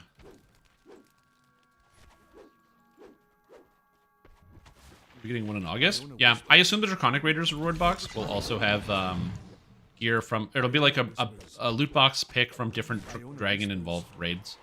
Guardian has noticed you. Yeah, I usually hate this quest, but as a Dragonlord, I get an ability called Dragon's Roar. What Dragon's Roar does is allows me to stun these piece of shit scorpions. And I can also trip them, because my DC on trip is 53. So even though these scorpions suck, I can just trip them so they can't burrow underground, and then they can't get away from me, so I can just hit them. Watch out for ambush. How cool is that? Why can you trip scorpions? I don't know, shut up. I can trip scorpions. That's all that matters. Doesn't matter that I can, or why I can, or how it works. I can. It's amazing. Everyone gets the Sword of Shadows. I assume that that's probably what they will do, is they'll have items from like Vault of Night and other areas, or maybe just like top picks. I'm not sure.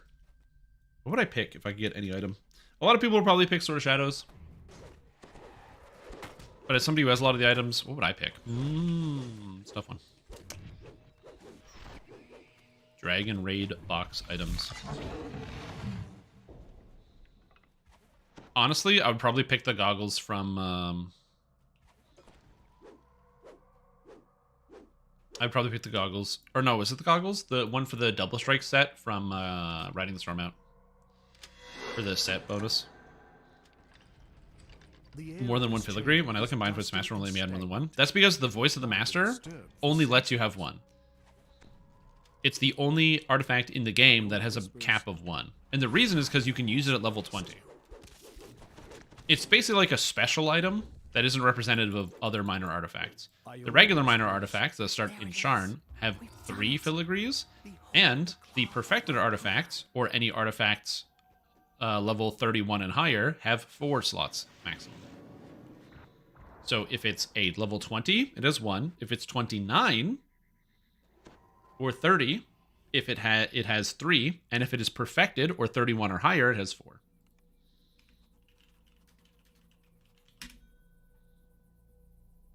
It's mostly because they made Epic Voice of the Master, because Voice of the Master existed, and then they added Epic Voice when they did Epic Dalaris Tomb. And I think they added Epic Voice because I remember somebody was like, you guys should have Epic Voice of the Master. It was like posted on the forums. Yeah. And so they ended up doing that. Lightning spell power crossbow from Demon Queen. The problem is that's not dragon related. So like Storm, Epic Storm is an amazing crossbow. But I don't think that the Draconic reward box will let us pick Epic Storm. Gonna be honest. Heavy crossbow, dinosaur bone. 99% of the time, the answer to your question is, what's the best weapon? It's dinosaur bone.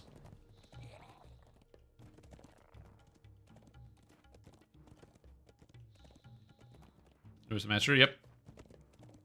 Yeah, the problem with the Epic Voice Master, and it's the reason why I don't take it on Hardcore League, whereas a lot of people do, is that it is an artifact, and you can't have 2 artifacts on the same time. So when you finish a quest... oh, yeah. Are these guys heckin' lost? Uh-oh. You gotta go around the other side of the building.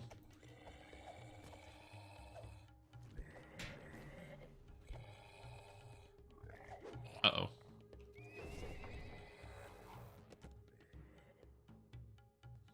There you go. And it's all the way to the top. Is there a way to check in-game minor artifact max failure slots without leveling it?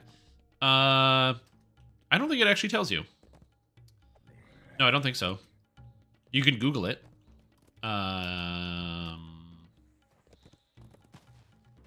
That's true. I never even think about it. It's just one of those things I implicitly know, so I never think about having to figure out that information. There's a lot of information that's just missing in DDO, which is unfortunate, but it is what it is.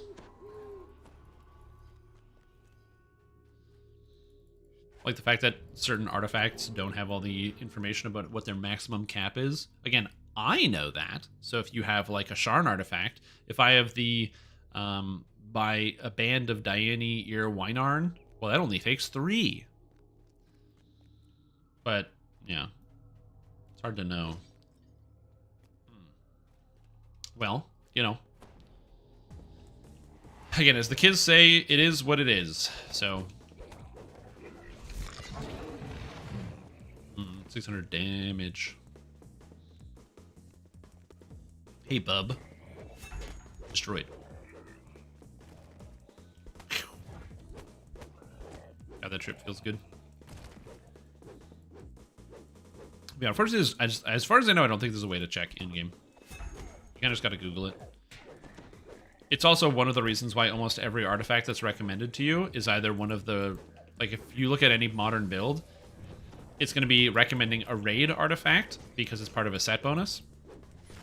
Or it's going to be recommending a dinosaur bone artifact because it's got 4 slots and very customizable.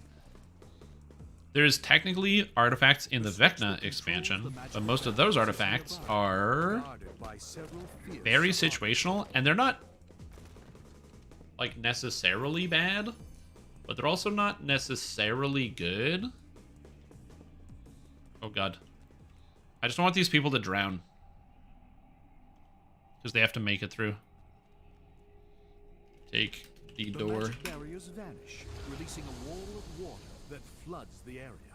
So, for example, you're going to see the minor artifact called the Heart of Sulamades pop up in a lot of different builds. There's a couple reasons for this.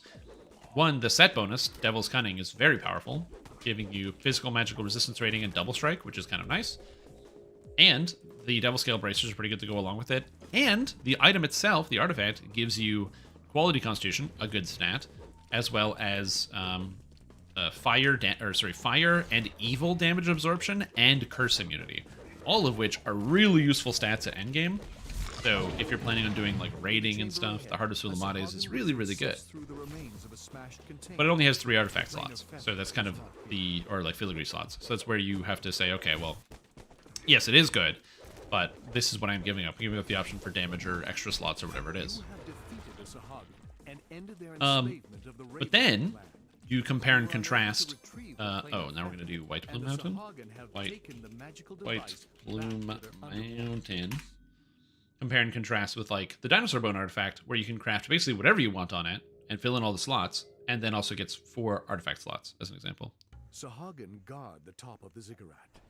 It's clear the fish people are trying to find something. Yeah, it's the ancient structure. the artifact game is all over the place, and there's like 100 artifacts in the game too. Like if you just look up the page for minor artifact, there's so many. DDO minor artifact. I'm curious as to when we're gonna get major artifacts. But like, there's so many in here. One of my builds previously was using Grimm's Bone Bracer because it's really good. The Black Pearl Ring is pretty good for hardcore. I've never seen a single human being use the Golden Idol, but it's kind of neat. So like, yeah, there's a lot of stuff you can get. Charoon, yeah.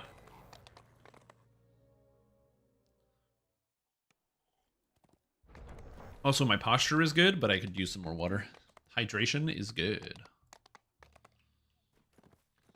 Yeah, you have a lot of flexibility in terms of what artifact you want to use, because there's a lot of different very good ones.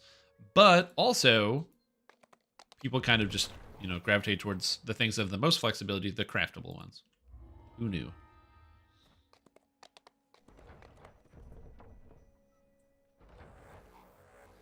Freedom! I gotta get here. Go get to the quest. I will say this. I've found myself, just because I've been playing so much Helldivers, randomly thinking or wanting to yell freedom. I don't know why.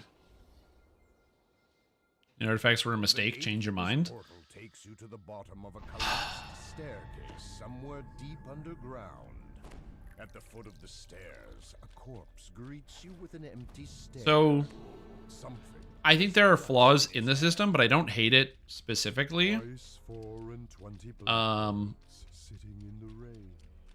I shot and killed a quarter of them. How many? What's the best way to put it? I don't hate filigrees as a concept, but their implementation sucks. So what I mean by that is like, if you have a sentient jewel, it's on your weapon. What that means is that you can't weapon swap, because if you, let's say you have like, you fight a monster that is a stone guard, what you should do is swap to a bludgeoning weapon to hit the stone guard. But you can't do that because it's not your sentient weapon. Oh, is there a monster with adamantine damage reduction? Well, you can't swap to an adamantine weapon because it doesn't have your sentient or your sentient jewel in it. So that's the problem I have with the system, is that you can't swap to another item on your weapon. I do wish that they moved the sentient jewel to another slot in the inventory, like its own sentient jewel slot. That would be ideal, because that would eliminate a lot of those problems. But, you know, will that happen? I don't know. But then there's the secondary problem of, I don't even mind how long it takes to like grind out the system, where it's like, oh yeah, but you need like a million zillion item XP. Whatever, it's fine. I don't care about that. But the problem I run into is that the filigrees themselves are like kind of very imbalanced, where there's basically a few good filigrees and the rest of them kind of suck because their balance is like just all over the place. So what I mean by that is, think of it a filigree set like the Next Fall. It's cool. It's a set that makes it so you do extra damage to tripped opponents. The problem is, the amount of extra damage you get is not a lot against only tripped enemies, of which there are lots of times where you can't trip an enemy at all. And that's a bit of a problem when you could just use Prowess, which gives you 50 melee power when you press an action boost, and 50 melee power is one both better than the damage bonus you would get and applies to everything. So why would you ever use Next Fall?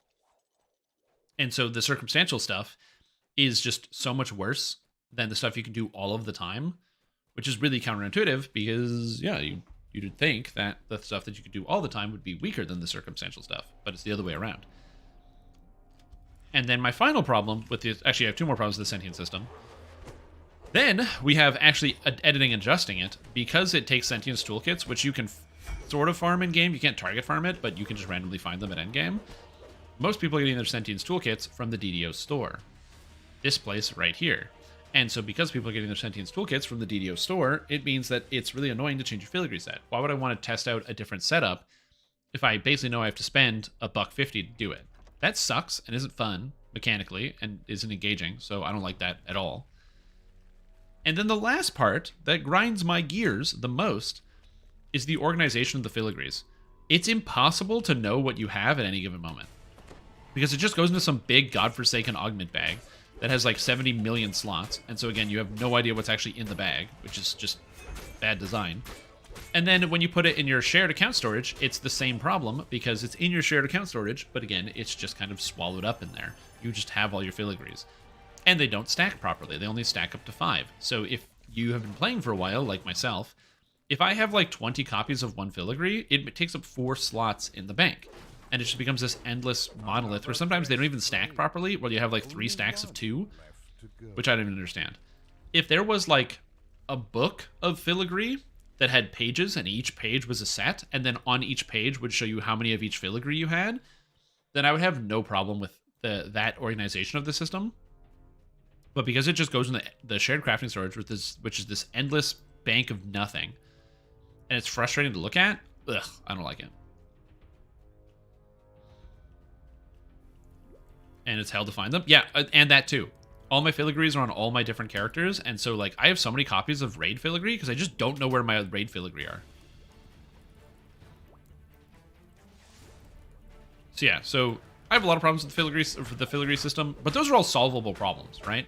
Like, if Sentience toolkits didn't cost a bunch of money to fix, then that's fine. If Sentient jewels were like on an inventory item in the inventory, so you could swap out your weapons still, then that doesn't get rid of like the creativity of using different weapons in the game. So that's also kind of cool.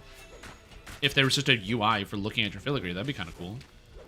Again, I imagine a system for the filigree where like you have a book, kind of like the monster manual, where each page is like a filigree. So it's like filigree this, this, this. And when you click it, it loads up all the filigree that you have, your normals and your rares. And then there would be a button, kind of like in Path of Exile, where you could upgrade 5 normals into 1 rare. So you could just do like a 5-to-1 conversion and then get all your rare filigrees that you want, and also actually use your non-rare filigrees for something, because no one wants to wear non-rare filigrees. They'd all want to wear the rare ones, because the rare ones give extra stats. It also means you can get deterministically farm for rares, because you can just like craft them up.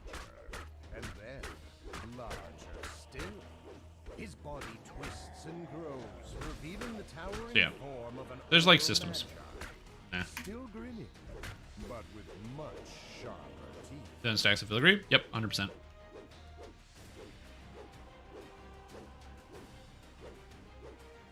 Yeah. My filigree in 2 bags. Yeah, that can work. Should be sold for plat. I mean, they could be sold on the auction house. The problem is nobody wants them. I did a thing where I emptied out. I did sell all my filigrees on the auction house on a stream once, where I just went through my shared account storage and I sold, I don't know, like 500 filigrees. I basically just gave them away for free. I didn't want them because I was selling them out of the game. And someone's like, "What if people want to buy them?" I'm like, "Fine, I put them on the auction house for free." You've been so very entertaining. So yeah. I just couldn't think of letting you go, especially with those. Okay, time to take 12. And since you've eliminated Can all do their one. guardians, why you'll simply Do have to stay. Tempest Spine, then Von 5 and 6. One of the wizard's We'll do Tempest magic Spine first. mouths confirms your victory as you enter the Any treasure problem while chamber. swapping bumping? Wands and scrolls count as weapons? Yep. Losing your full prowess set so you lose action boost is very annoying. I totally agree, because what, am I not going to use greater heroism scrolls before the like my raid starts? Am I not going to put, you know, a buff effect on myself, true seeing or whatever it is? Sit back. It makes my next victory. Yep, 100%. Also, weapon swapping is very annoying, where people have like 4 different weapons for like I don't have a like item swapping. I don't mind it all the time, but yeah, it's just the idea. It's like, hey, just have like a bunch of item swaps with a bunch of full filigree or full items, and it's like, ugh. Okay, I need to find my build. I wrote it here somewhere. Hold on. Hold the phone. And buy some commons. Again, the other issue is people would trade filigrees on the auction house if there was a reason to use the auction house. Also, what's up, off meta? How you doing? How's your day going? Okay, what am I taking at 12? Oh, adamantine body. That's fun.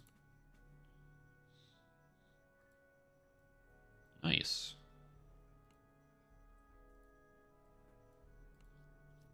And greater two-handed fighting. And because I'm level 12, I get Conqueror's Command using Reckless Devotion is Panacea.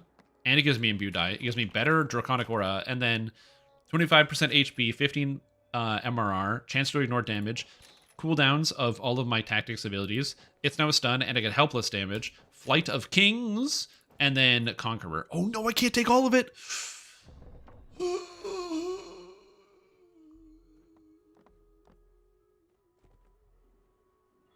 I'm gonna give up on Flight of Kings. I'm gonna take the other one later, but I didn't have enough points. I didn't bank enough points. No. Alright. Convert to raid. R1 10s. Tempest Spine. Hey Shrim, have you already published your new Dragonlord? Nope, I'm testing it now. Ooh, Warlock tank. Sounds like it could be fun. Yeah, because the book would have the set information in it, exactly. Depends on what you're doing. For this character, I will be doing Scion of Arborea, because I can use the melee power and the imbue dice. What's my strike through right now? 180. Kind of cool.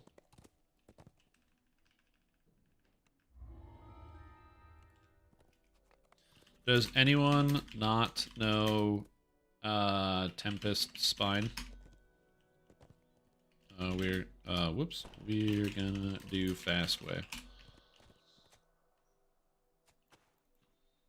Remember Dragonlord Sword gets your own get on that after raids next Wednesday? Yeah, you can. Like I said, the thing is, I don't know if Dragonlord's as good for tanking raids. I think it's good for like R10s and stuff. Spec out of the points Inquisitive. I'm missing something with those 2 points. I have 2 universal points. I can only spend them on universal trees.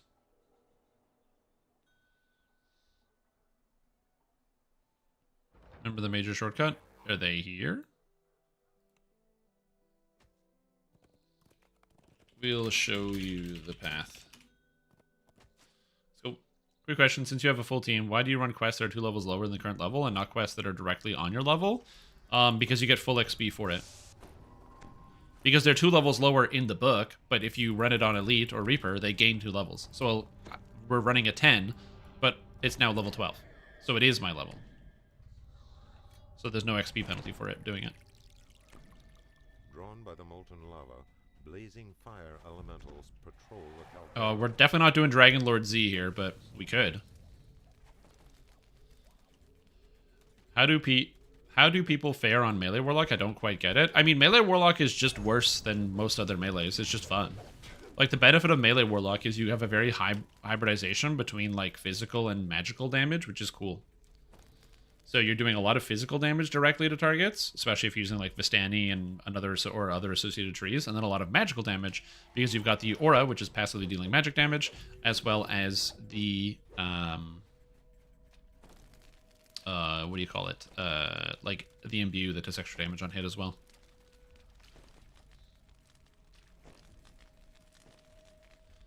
Yeah, again, it's mostly just, like, I don't know what you do with the Dragonlord in terms of, like, I don't know what a Dragonlord provides to a raid more than a regular fighter.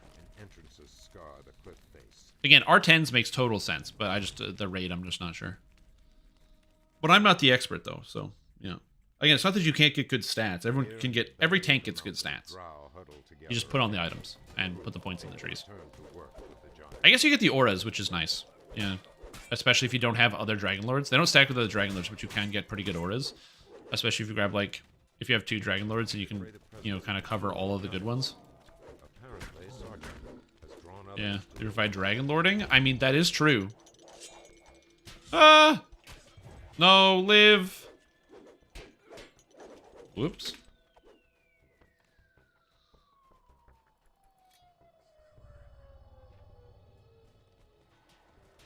Oh, I put my GH on somebody else? Whoops. To the left of the junction, you spy a massive metal gateway. To the right... Wait, where'd they ran away? Why'd they run down? They were like backing... Okay, whatever. Oh, well. They're still all over the place. I'm trying to get them to INPC. I don't know. My FPS is capped at 62, and I don't know where I set... Or, yeah, 62 is my frame rate cap, and I don't know where I set that in the computer, so I have no idea where that actually goes.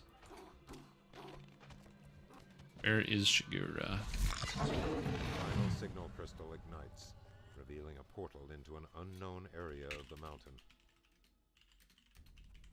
A barrier blocks the way to a lair of fire and ice. Heat spreads along the floors and up the walls. Yeah, I'm trying to raise this guy, but my UMD is not good. Lair of fire and ice. What do I need to roll on this? 18, I think? 17? 17. A strange thought passes through your mind. Linked by Sarjak. I'm trying my best. Usually I would have GH. But I don't have GH because I somehow cast on somebody else. Ice will reef entering the treasure room. Dude! 2 chests and an ancient room. Please raise this guy.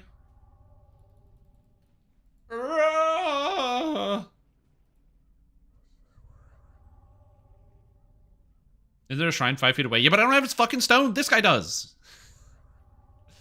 I can't.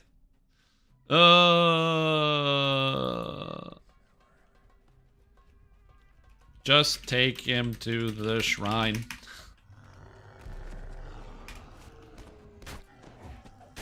Jesus Christ.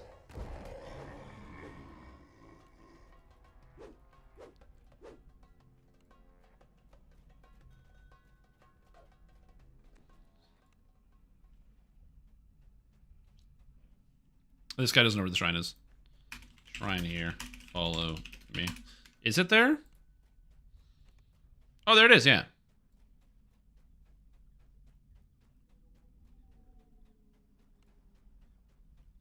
I'm still capped at 62.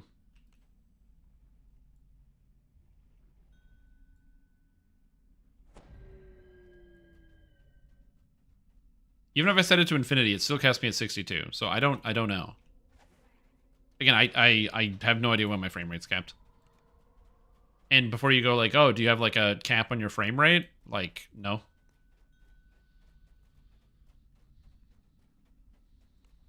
Lair of fire and ice. It's definitely a setting somewhere. Does Runer interrupt Eldritch Blasting? No, it does not. You can use them at the same time. Kill myself from this Necro and Last Epoch. Last Epoch's really, really fun. It's a good game.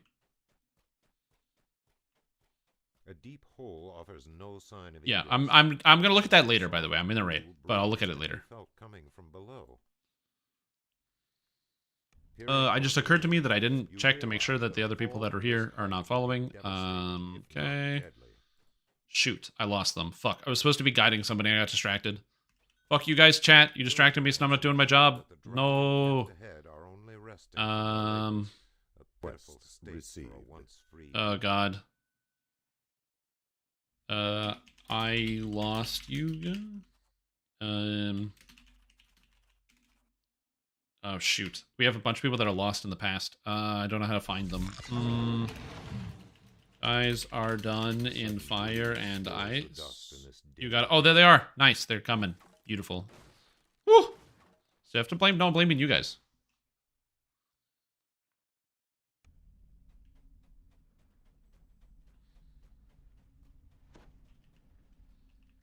And you jump off here. And you go fast. That's right. There we go. Peering over the edge, you realize that a fall from this height... There's no reviews that has issue with high frame rates. So I don't know if DDO has issues with high frame rates. The reason why I cap my frame rate, and I do cap my frame rate, I don't know if it's in, it might be in the NVIDIA control panel, and I can check it later. The reason why I do cap the frame rate is very specifically because I only have a 60 hertz refresh rate monitor. So I don't need to have a higher frame rate. It's not going to help me. So that's why I cap the frame rate. Like, I don't have a big expensive monitor. Some people do, but I don't. I'm a DDO streamer, so I stream on a relatively small 1080p monitor, and that's the monitor I use for everything. Literally everything is a small 1080p monitor. I don't have like a big expensive monitor or anything for two reasons. Reason number one is because, again, I stream DDO, and so if I have a bigger monitor, you can't read anything. Like if you turn up the resolution, basically the stream becomes like unwatchable. The defiant scream echoes across the mountaintop. Oop. And in the valley below, We just finished, crumples but Vaughn 5 and 6 next.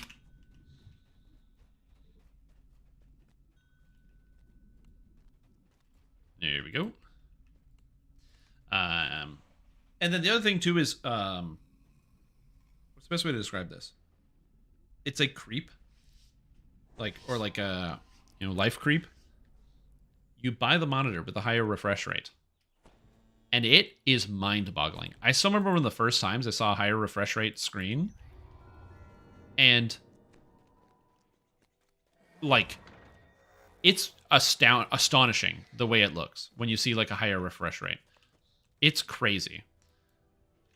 But once you start looking at it after like, an hour, 2 hours, it just like disappears. All of a sudden it just disappears. Like you don't see it anymore. And so I'm like, and I know because I've had that experience. I went over to somebody's house and they had one of these really fancy monitors. And I was like, oh, that's crazy. And at first you're like, this is amazing. But then again, the difference just disappears. Your eyes adjust to it. And now it's normal. And it's sort of like the same thing of like booting up an old video game. Have any of you guys gone back in time and booted up like a Nintendo 64 game and noticed that your Nintendo 64 game is like, ooh, this is like Mario 64? Ooh, it looks like so bad. Or like gone and watched like an old, like pretty much any old video game, and you're like, damn, this looks so bad. But then like if you're like 5 minutes into the video or once you start playing, you kind of just forget about the quality all of a sudden because you're just interested in the game and you don't even notice it anymore. Yeah, Mario 64 runs at 20 FPS, but I don't know, it doesn't really matter because you're watching the thing and it just happens. You know what I mean? My sync with refresh rate is off. you emerge into the Your brain is really good at interpreting that. Yeah, already sync with refresh rate. secured by the laughing knives. The master thieves stand ready to offer you their assistance.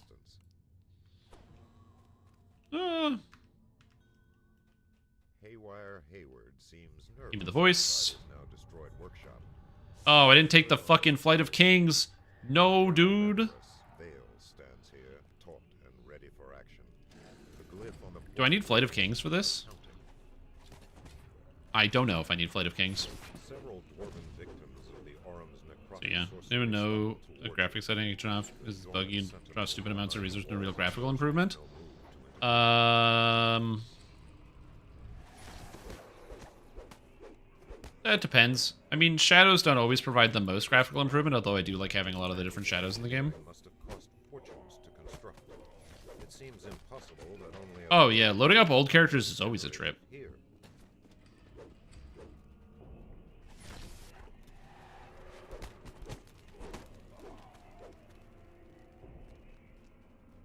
Okay, when action boost haste, chug the potion. Yeah, you're trying to hit the buttons. Yeah, I've had some people ask me this question before, where they're like, how do you do your action bars? And it's kind of like, to me, it's a weird question where it's like, you put the skills on where they feel comfortable on your fingers. Like, that's how you do it. But it's true. Not a lot of people have like that optimization. My pro tip for any of you out there that are getting into MMORPGs or you want to know how to optimize your characters, no matter what character you're playing or no matter what game you're playing, put the same buttons on the same keys.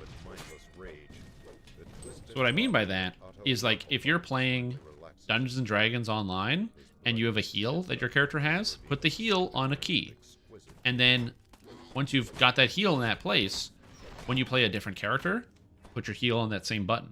You're playing, you know, Helldivers, put your heal, put the stims on that same button. Are you playing whatever? Put the same buttons on the same keys every time, and that will help you tremendously. Because then you don't have to think about what you're doing, and you can go from one character class to another. So, like, for example, when I played the video game The Lord of the Rings Online, currently I'm running 3 different characters for raiding. And each character has 40 skills. How to remember those skills? A lot of them have similar effects, and the ones that have similar effects, I put in the same keys.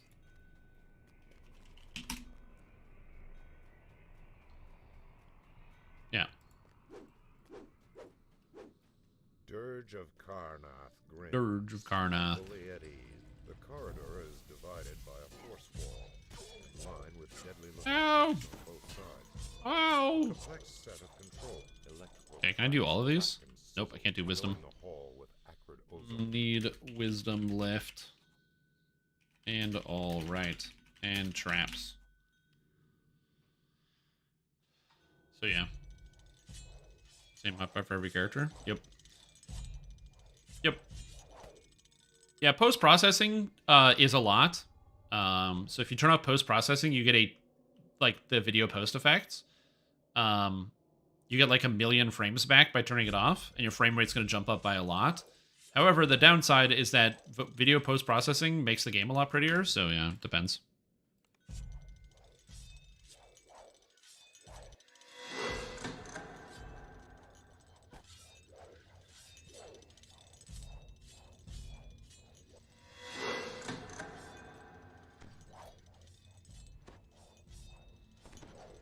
Yeah, I just don't have wisdom. This guy do wisdom? That's a monk. Monk do wisdom. All right, 3, 2, 1, go.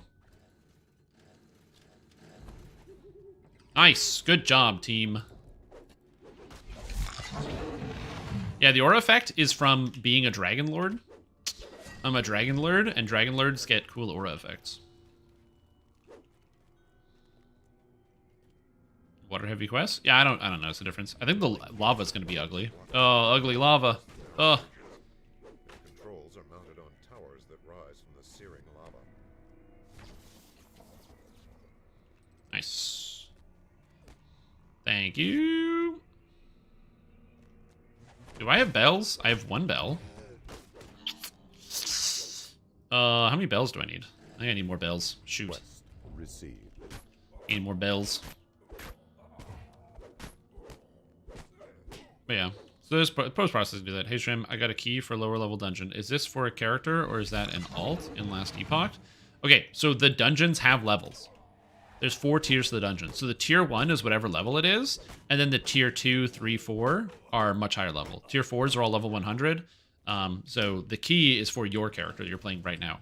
Also, don't be deceived. Don't think, oh, it's lower level, it'll be easy. You'll still get one shot in the Hellfire Citadel, whatever it's called. Hellfire thing? Yep. I have 1 bell. Need 1 more. We'll sort it out. AoE, 3 is a spam button. E is high respond button. E.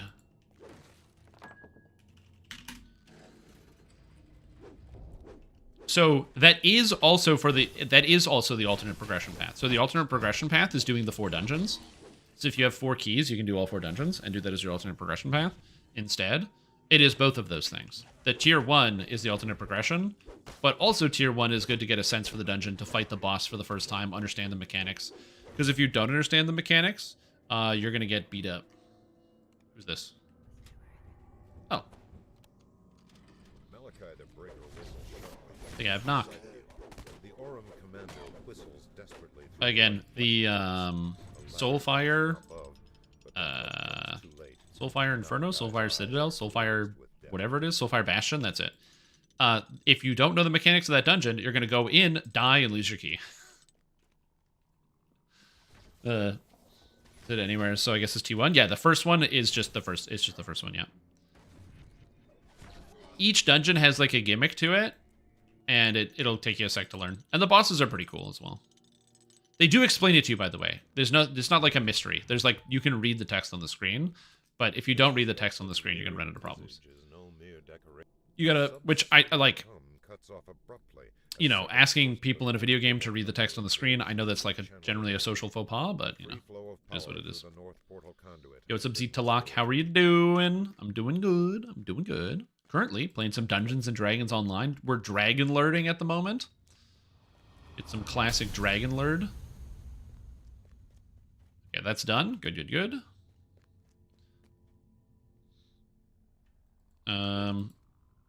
Oh, sweet. Free me. So, like, as an example, the Soulfire Bastion is all about Soulfire. So there's 50% necrotic damage and 50% fire damage. But the necrotic and fire damage are amped up to infinity. So you get a bubble that blocks damage, but it can only block one or the other. So you have to constantly swap the bubble based on the damage that you're taking. It's a cool mechanic, but you have to like, it takes a second to like learn it and understand it. The west portal conduit blazes with channeled energy.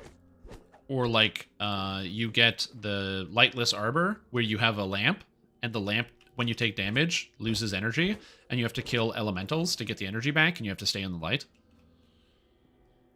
That's another one. There's some cool stuff. I would recommend just giving, once you get a key, go to the dungeon, especially once you're high enough level for it, because the dungeon base level will be the area that it is. So, like, I think the Lightless Arbor is, like, level 22 or something, or 23, and the Soulfire Bastion's, like, base, like, level 27 or 30 or something. But yeah, just go give it a shot if you're high enough level for it. But be aware that if you're, like, around the level and you're, like, it's your first time going through it, you might lose and have to go get a new key. But also be aware, the keys are pretty hard to come by during the leveling process. Like, it will take quite a while for you to get some of the keys during the leveling process.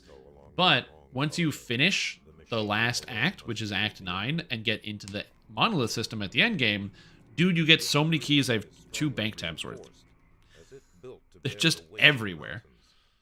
So yeah, there's zillions of them.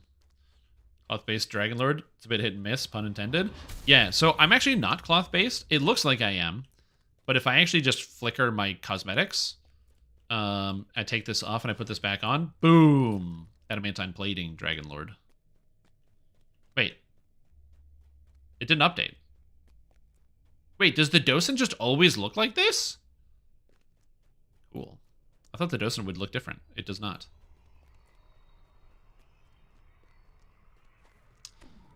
Anyway, look at those defenses. Oh, defenses. I'm going to take all the heavy armor defensive feats as well. Heavy armor champion and all that. How does Dark Apostate supposed to play? Most of my damage from prayer spells and swings at this thing so far. So, Dark Apostate is one of those things where the numbers in the tree are just really undertuned. So basically none of it's good. But Dark Apostate is very powerful. So let me see if I can help rectify this situation. Let me help save it, as it were. Give you some idea. Where's Dark Apostate? Cleric DA. Okay, so this ability adds damage to your prayer and bane, right? This one right here. That ability is bad because it's only a D4. It gets updated to a D6, which is still bad up here. Also, you get the imbue, which is kind of cool, except if you're playing a spellcaster, you don't want the imbue at all. And if you're playing a melee, you don't want the spells at all.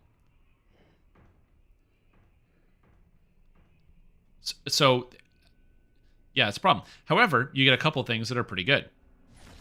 Number one, just the base passives are like, okay, necromancy DCs, stuff like that is all right. And you also get the tier 5, Benediction. Harm now scales to 200% spell power and kills enemies. This does a lot of goddamn damage, and you get a lot of crit chance. You can then also take this crit chance and scale it with regular Cleric Divine Disciple and pick up the crit chance here, which is also quite good, and get loads of crit to deal damage. Additionally, Dark Apostates are very adept at casting light spells, so you're going to be casting a lot of light spells as well, depending on the character that you're playing. So you're mostly just like a light and negative spellcaster, but yeah.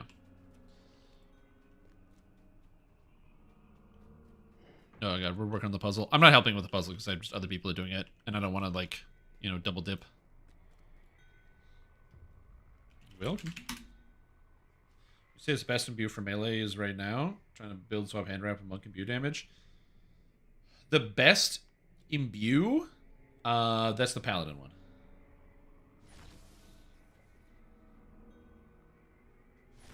Yeah. Sun Divine Disciple. Yeah, basically. Now, that being said, the reason why Dark Apostate is very good is because it's super tanky. There's a thing in Dark Apostate where... Do I still have it? Did I close that tab? I closed that window. Why did I close that window? I don't know, dude. I make decisions. So you get the shadow form where you take extra damage from light. You actually don't. You actually don't. So you just get 100 fortification and all the immunities for being an undead. Yeah, the assassin one is also good. It's just situational because the assassin requires you to be able to poison targets.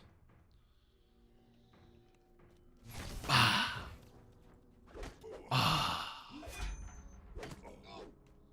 do you like being tripped? Subverted drone.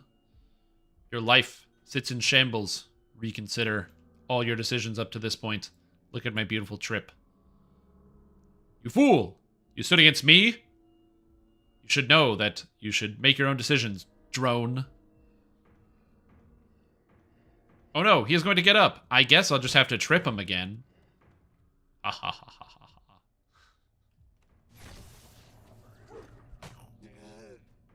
That's my worry about Sunder Soul, is that Sunder's going to get a kill in one hit.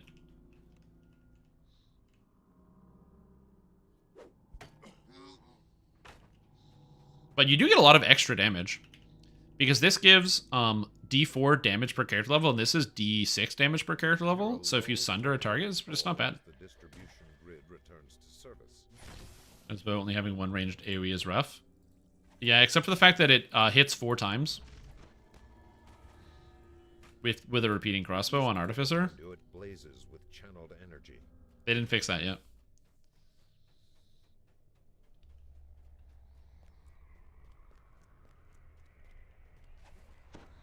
Yeah, so we'll see. This is one Dragon Defense. We have the active, you and near allies gain morale bonus, elemental resistance for the element of your Dragon Soul, and morale absorption, the element of your Dragon Soul. It's pretty good, honestly. Fun trip party? Yeah, we tripping. T, epic strikes are bugged. Renar. Yep. Good old goddamn Renar. That's not how the coaster's supposed to work.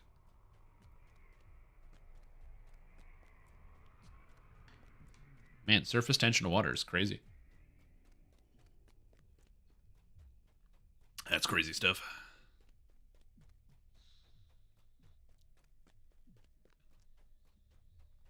Mistress Orkney looks exhausted, but she manages a shy smile of welcome. The glyph on this portal reads, Gate of Night. Smash. How do you get 2 ranged AoEs? They do. A unique system of force lifts has been rigged Ah! in the shaft. The equipment vibrates with harnessed power. Alright, keep going. We got enough. Alright. 3, 2, 1, go.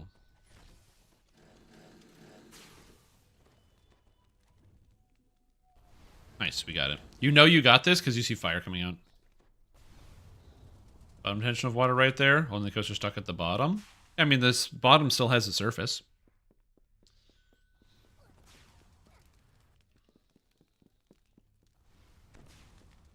Did we launch somebody? Yeah, we did. Okay, good. I was like, it'd be funny if no one got launched. But yeah, that's look at that. It's like kind of sliding almost. Like I can kind of push it. Surface tension of water. It's actually a huge problem for a lot of things. Very specifically, like insects and stuff. It's the reason why water is so dangerous for so many insects and not dangerous for others. Some insects, it's very dangerous for them because if they touch water, they can't escape from it because the water is too strong. like an insect touches a droplet of water and it gets pulled inside by the surface tension and it can't escape because they're too small. They don't have enough mass to get out of the just the force of it. But by contrast, because of surface tension, that's where you get other insects like like the water skitters or whatever, and like water spiders that can actually like just like sit on the surface of the water and just basically walk on it because of surface tension. It's kind of cool. Sandstone coasters. Yeah, these are also really small coasters. It's really small. I like it though. It's a great coaster. It's got art on it. Ooh, art.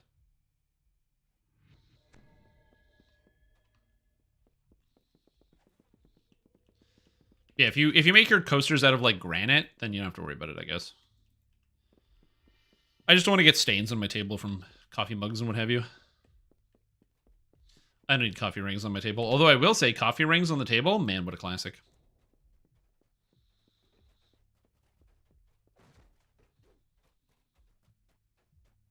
There's something like nostalgic about that, seeing a coffee table covered with rings of coffee stains. Obviously, it's not pretty, but it's like, you know, it's well used. If that makes sense. Yeah. Yeah, exactly. Like having something that's pristine and clean makes sense, but also there's just something that feels good about knowing that it's like it's a used space. People go there. It's frequented, if that makes sense. Like, it's like going over to a friend's house and they've got a worn-in couch. You know what I mean? It's like, you know, lots of friends have come over. This is a comforting place. People have returned. Something about it. Where's your trap person? Oh, well. I'd lead, but I'm not gonna. Now that the instances came out, yeah, I'm gonna be streaming the raids. So tomorrow night, I will be streaming the dungeons and the raid. So for people that have not seen it, I'll be showing that off as well. I have ran the raid yesterday. I was unable to. Oh no. Well, we got a cleric. They can fix him up. I was unable to stream it. I did run the raid though. I ran it on my Runekeeper. I played Yellow Lightning Runekeeper, and I played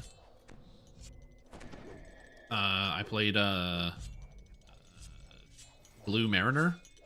You can also play Yellow Mariner, which is a good option, because Yellow Mariner is very, very, very good for the final fight, as you need to get fellowship maneuvers every 40 seconds or so. So having it on such a low cooldown is fantastic. But I did not play Yellow Mariner. I played Blue, and yeah, it was a good time. Yellow RK, I actually did a ton of damage. I was surprised by how much damage I did. I was very, like... I know they said buff damage by 35%, but damn, did they buff damage by 35%. They're in higher Reaper sneak dice or imbue damage? Then, so sneak attack damage is 1.5 times melee power, and your imbue is whatever your imbue says. So the answer is which one scales better, and the answer to that question is whichever one literally scales better, that's it. And you have more of. You hear a loud crackle of energy. So for example, Dragonlord imbue is 200% melee range power, which scales harder than sneak attack, which is 150% melee range power. And a giant nerf? What nerf? What did they nerf on RK? They even made it so the DNF cooldown on healing RK is shorter, so you can have 3 DNFs up now. Which is crazy. It's so much better than before.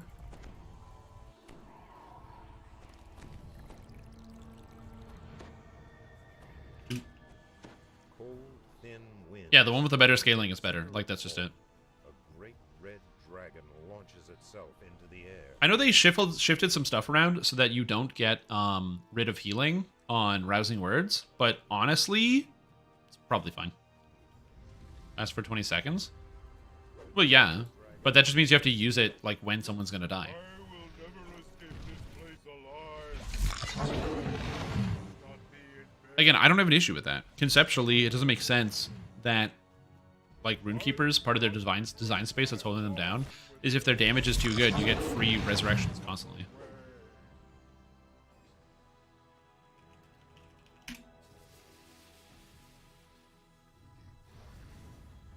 Like, that's the issue that I run into, is that because there's a one, I believe, wrapped. Go, go, go. Nice. If you have a class that does as much damage as another class, but can also raise the dead consistently without any issues, then why wouldn't you bring that raised dead class? You know what I mean? So having it be on a 22nd means you can do it, but it's conditional, and you have to be paying attention. Children, do you think I sold my freedom for mere greed? It also means that you don't need to trait the DNF cooldown anymore, which is nice, so you can get more damage in. Come, let us write our destinies in blood. Dude, I didn't even get to the dragon. It died already. I was like running at him, and I didn't even get there. Nice. Great job, team.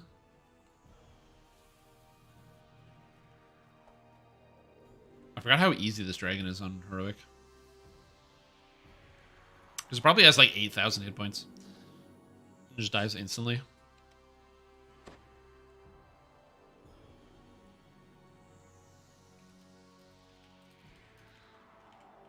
More 10s, but no more raids.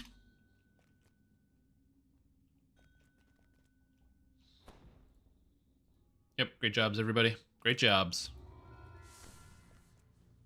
If, like, I'm not Steve Jobs, but if my last name was Jobs, and I had people that worked for me, I would 100%, every time someone did a good job, just have, like, a cup of coffee next to me, and just, you know, somebody did something, I'd be like, hey, great jobs. And just drink my coffee while making direct eye contact.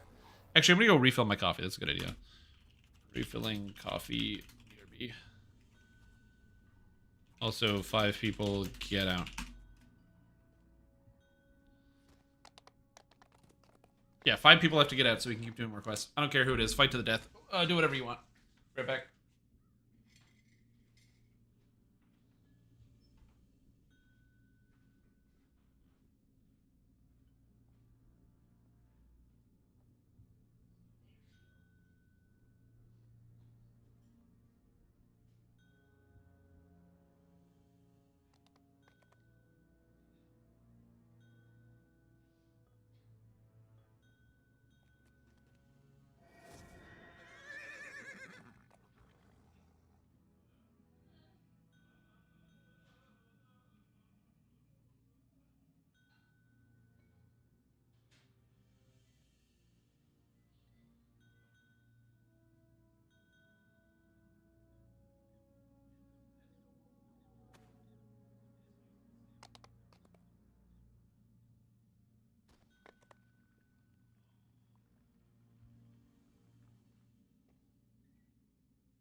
enough people left. Nice.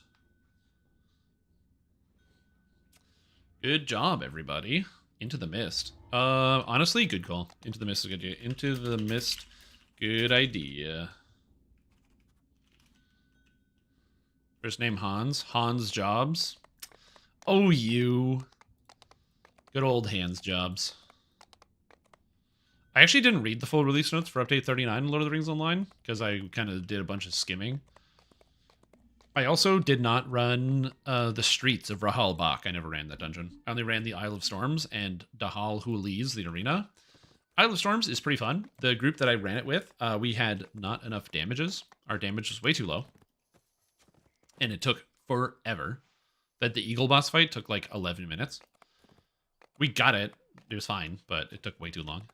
Because I think the person was playing... They were playing like Runekeeper, but they were like... They weren't able to handle the movement very well because they were playing fire. Reaper 3? Sure. Oh, non-raid. Oh, shoot. Oh, God. Oh, Jesus. Yeah. So that was fun. And then Dahal Huli's. The final boss is madness of that dungeon. We did not beat it. We tried. We tried very hard. It was absolute madness. It was very hard to do. And the raid was fun.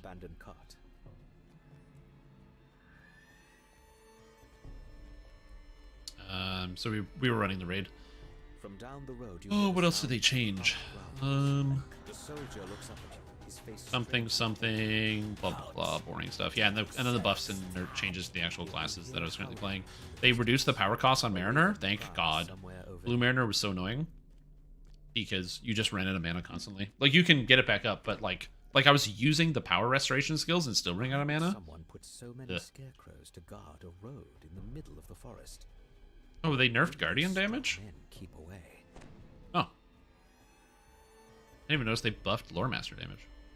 Lore Master damage increased by 15%. What a number. They just 15% every skill. Up they go. I don't think... Can you sunder wisps? I don't know. I missed. Oops. Did they buff the Brawler? The thing is, Brawler's damage sucks. Brawler's damage has sucked forever. Shattering Fist is now percentage based rather than armor. That's better. Setup skills now grant 2 metal when used. What? What? What?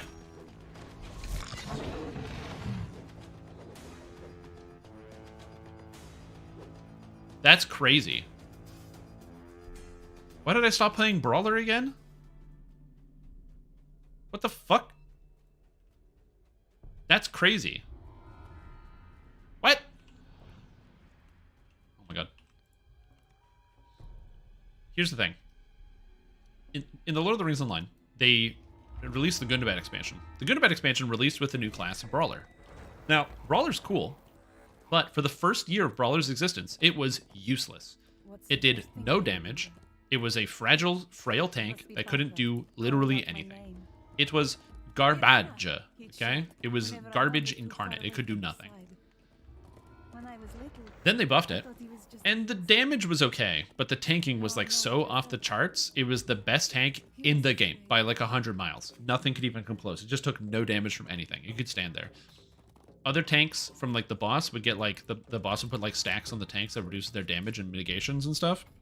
So it's like every stack you lose like 20% mitigations. So you're basically taking like a huge chunk more damage. And Brawlers could get to the stack kill threshold where when you got too many stacks, the game just killed you. The other tanks had to swap, not Brawlers. They could just take the whole way. You could solo tank boss. It was dumb, super dumb. Then they nerfed that down. But the first year, it was useless. Compare and contrast with the Mariner, the class that released with Umbar, this most recent expansion. And Mariner has been really good the entire time it's been in the game, and all 3 specs are good. They're all good, and they're all useful. It's great. Huge fan. I guess now they're making Brawler good. What else did they change? Setup skill cooldowns reduced by 1 second. Sure. I guess you don't need the Tracer anymore. 1 for all cooldown reduced or increased by 60 seconds. Honestly, probably fine. 1 for all was too good. It was 20% or 10% damage reduction for the entire raid. It's kind of crazy. Plant feed hotspot duration decreased from 60 seconds to 30. Okay. Size increased. Huge. Huge. Absolutely huge. The number of times where you drop the hotspot and then you can't stand it anymore was way too often. Now tears up every 3 seconds rather than 4. Fantastic. Plant feed has visual effects. I don't really care too much about that. I use the square. Shatter Fist Tracery now only increases damage dealt by Shattering Fist and has no impact on the potency of the debuff. I mean, you're still probably going to use it. Also, how am I doing Culty Ocelot? I'm like reading patch notes for a video game I'm not playing. My TRing morale is low. I need an easy button life. Any build suggestion? I mean, Dragonlord, obviously good. So you can't go wrong with Dragonlord. Easy button life. Honestly, Warlock. You just literally click the button. You just hold down mouse click and run around. Warlock's like the laziest character in the game. Okay, Burglar. They entirely changed Knives Out and made Knives Out the set. Captain. Blade of Elendil now apply the armor break debuff. Oh, that's kind of cool. I never liked using Blade of Elendil. Look at all that extra lightning damage, dude.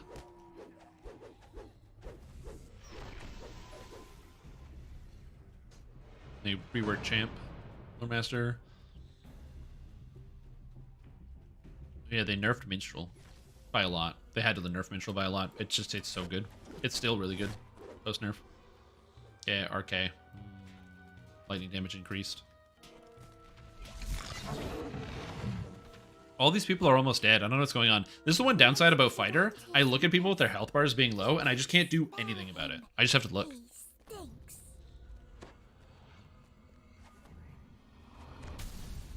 Space Dance of cooldowns reduced to 1 second. Diminished target both line fields reduced. Nice. Charisma Warlock? Yeah, Warlock's only stat they scale off of is Charisma. So you should always be Charisma Warlock. Always. Every time. There's no reason to be non-Charisma Warlock. I guess technically you can be a non-Charisma Warlock if you're like just splashing 1 level of Warlock to get access to the Arcane Warrior thing. But yeah, other than that, you should always be a Charisma Warlock.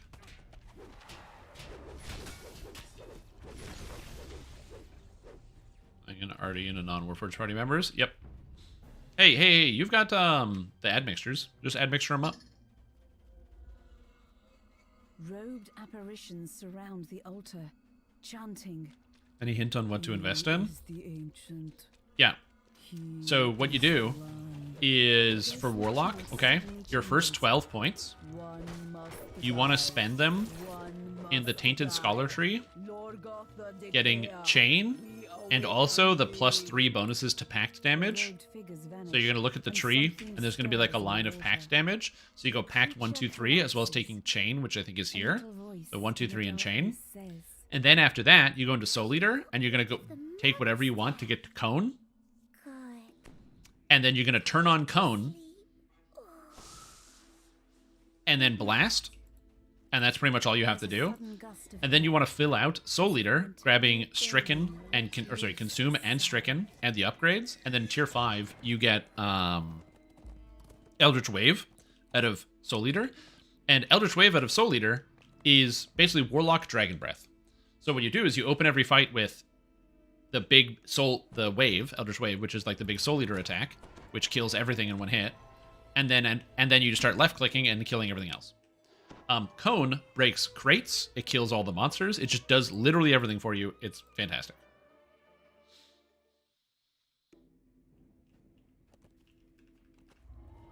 Wasn't the alternative Intelligence Warlock? No. You can take Intelligence in the Soul Eater tree. And technically, Intelligence can be used for scaling the DCs of your Soul Eater effects. But that's literally it. So your Eldritch Blast is Charisma only, your spells are Charisma only, your mana is Charisma only. All the rest of your abilities and the rest of your class are Charisma only. But Stricken and Consume are Intelligence. So the answer is, can you be an Intelligence-based Warlock? You can if you want to play the worst Warlock in DDO. You can, yeah. So yeah. Those are not pebbles filling the air. Oh no! Someone got eaten by wolves. They are human teeth. So yeah. I'm not like, listen, guys. This is America, okay? You wanna go play Intelligence Warlock? You can play Intelligence Warlock. I'm just telling you ahead of time so you don't have to like, get bamboozled or like, you know, be unsure about whatever. That it is one of the worst things you can do to yourself in modern times. Right? Like, you know. Oh, right.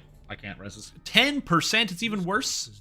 Oh, I didn't get affect myself with buffs. There we go. Yeah, you can. Like, you can also just, like, put your hand in, like, a stapler and then, like, push it down and see what happens. You can do that, too. Those are also options. So you can play Intelligence Warlock if you want. It's not a crime. It's not a felony.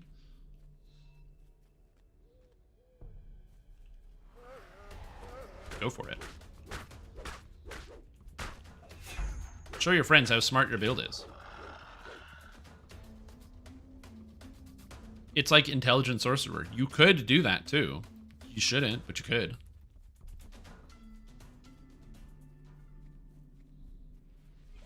Okay. We're still searching for Valentina. Oh! Monsters. Oh god. Plague Reaper, eh? That's probably fine.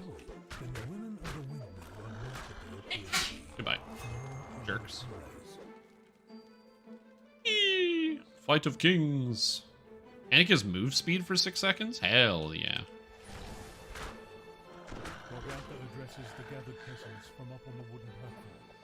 I'm gonna heal myself once my time goes up. What's up, Gwen? How you doing? How's it hanging? How many times must I tell you? Here we go. Get some full health.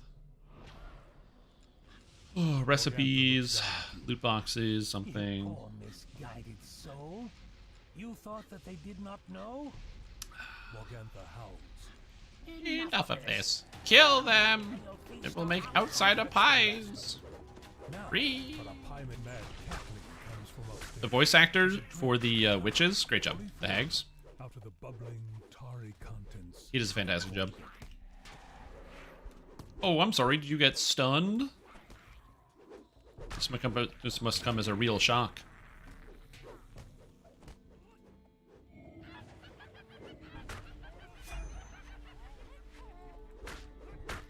Dude, the cooldown on Trip and my stun are so short, I can literally chain them.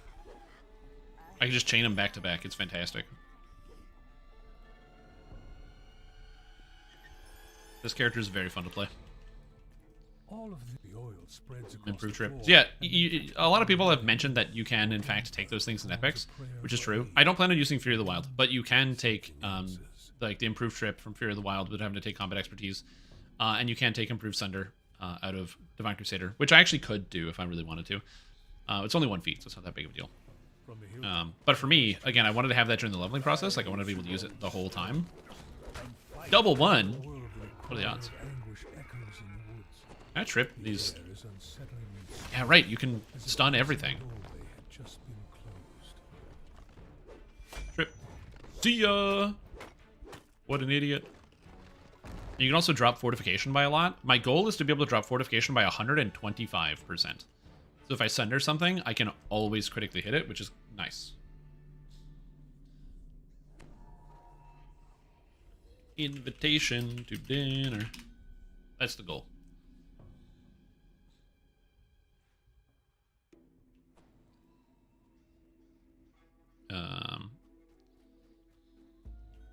Because Divine Crusader gets an effect called Divine Sundering, which gives you an extra minus 25% fortification, and I think it's minus 10 armor class on the enemies. Let me just look that up real quick. Let me just Google it.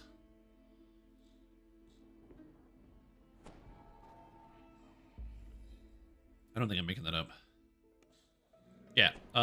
When using in Sunder or Improved Sunder, deals extra light damage, so it's dealing extra damage, and applies Divine Sundering effect, which is minus 10% armor class and 25% fortification and minus 3 all saves, which is just generally pretty good. And then we follow that up with tier 5 Legendary Dreadnought, which states that tier 5 Sundering Swings. Creatures affected by your Improved Trip are helpless, so you can Improve Trip to make them helpless. Then you can Improve Sunder to make them take minus 75% fortification. Oh, instead of the minus 25%. So then this would give minus 75% fortification and minus 10% armor class. So when I sunder, it's minus 20% armor class, minus 6 fortitude saves, minus 100 fortification, and minus 3 reflex and will saves. Which is kind of neat. Reapers and undead. I mean, that's why I keep like a box of tissues next to my computer, so I can just start crying when that happens. So in those circumstances, I'm just going to hit the floor and start wailing. Uncontrollably. But like outside of that, it should be fine. Madam Eva's words echo in your mind. An artifact. A trap. A friend. But will you know which is which when you... Yeah, let's go. The merchant wine cellars. Music, fraught with defiance, determination, and despair. Just gonna hang out here, drink some coffee, have a cup of coffee. Is that a gnome Dragonlord? Oh snap! God's laughter echoes across the hall. It's a gnome lord. Dissolves into mist. The door slams shut. Also, undead aren't immune to sunder. It's incorporeal targets, as I just remembered. So you can't sunder like ghosts, even though you can sunder wisps. But yeah, you can't sunder reapers. Also, against reapers, I'll just hit them with Dragon's Roar.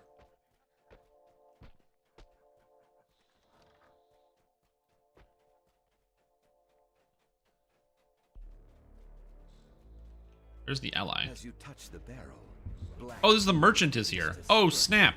I can't do anything about this. congeals into globs and surges toward you.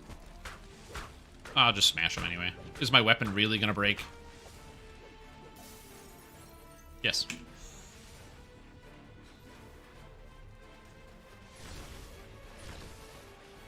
Alright, cool. Got the icon. Nice. Washes over you. As you hold the A lot of thunder sounds and icons when it shoots. Yeah, it does. And stow it securely in your pack. Like I said, I like Dragonlord. It's pretty good. Good so far. Again, I love the feel of it. Just feeling like I'm this battle tactician. Just blows people up on the battlefield. Feels good. I think that this will be very, very, very good for hardcore. If they want to do the death guard, you know what? Sure. It does take you out of the 4th floor. I'm down. Yeah, you know, I should do that. No argument here. I'm not doing that, but I should. Live! Die! Nice. Again, I can't heal this person, but I want to. It's the reason why I oftentimes don't play fighter, is because I just find so often I want to be able to support my allies, and there's a lot of circumstances where you can't do that. Yeah, I don't need Stunning Blow at all. Because look, see these undead? Tripped them. You can't stun them, but you can trip them. And since you can make tripped monsters helpless, it's basically better. Enough games, Strahd.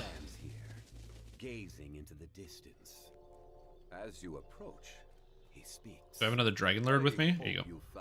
Damage. Strahd makes an abrupt gesture, and suddenly a gate of red light crackles into Rogue. existence.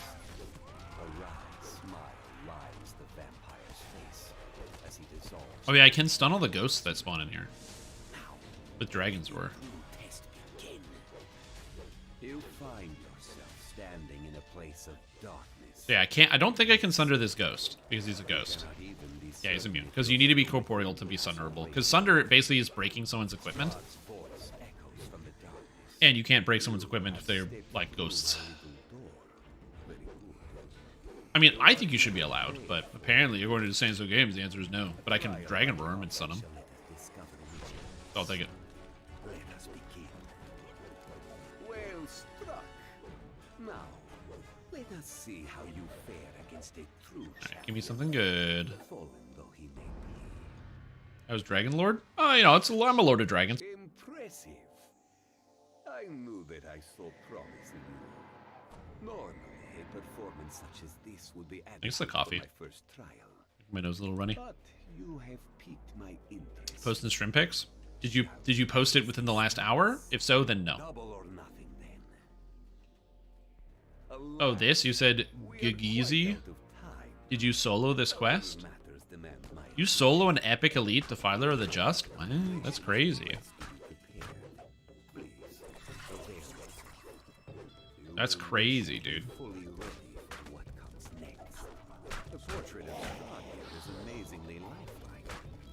Nice job. As you stare at it, this image begins to move. I don't even know how you do that. Professor G hates melees. True. Get down here, Strahd, jerk. Take this. And this. Get him.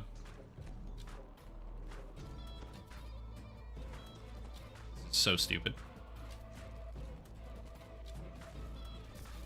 Move! I'm gonna run out of arrows. Move! Strahd, get the hell down from there. You know what? Oh, right as I was about to go get him. Because I just realized I have Flight of Kings. I could reach him.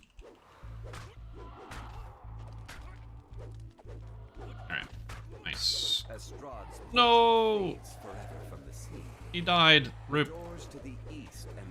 Unfortunately, can't do anything to help our Artificer, but he can resurrect himself at the thing. I forgot how much damage the thing's doing here. That's pretty good. What drove you to start trying to solo raids? What was your inspiration for that?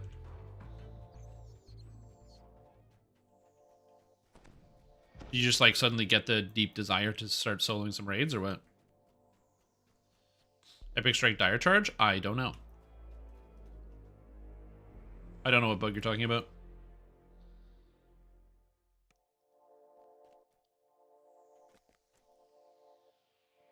Oh yeah. Also, bear in mind that when you watch a YouTube video of somebody who, like if you see a YouTube video of somebody soloing a legendary R10 quest, bear in mind that there's a lot of RNG and you don't see the failed attempts. Not saying that people that solo R10s aren't good at it, but that there is a lot of RNG. You don't just go into solo an R10 and then get it on your first time. Sometimes you do, but sometimes you get bad Reaper spawns. Like if you get a room that has like, if you can't drop like Doom Reapers anywhere and you just get 2 Doom Reapers in a single room, there's nothing you can do. You're just stuck. Then you gotta reset the quest. Do the best on your build? Yeah, dude. Absolutely. An intricately carved brazier lights this space with a flame that seems to give off no heat. Yeah. Metal statues regard the flame from either side of the room. In a flash of fire, you are teleported. Oh, we're done. Nice. There is a spiral staircase across the Great room, job, team. suggesting you are in one of the castle towers. A great Okay, next is Ataraxia's Haven next. With the keystone in hand, Reclamation the first. castle wards unhindered. You check your bags. Sure enough. Yeah, probably. The icon of Ravenloft is still there. But even, again, that's the thing that a YouTube video won't show you, is that, like, you know, all of these things take practice, a lot of trial error, and a lot of mistakes.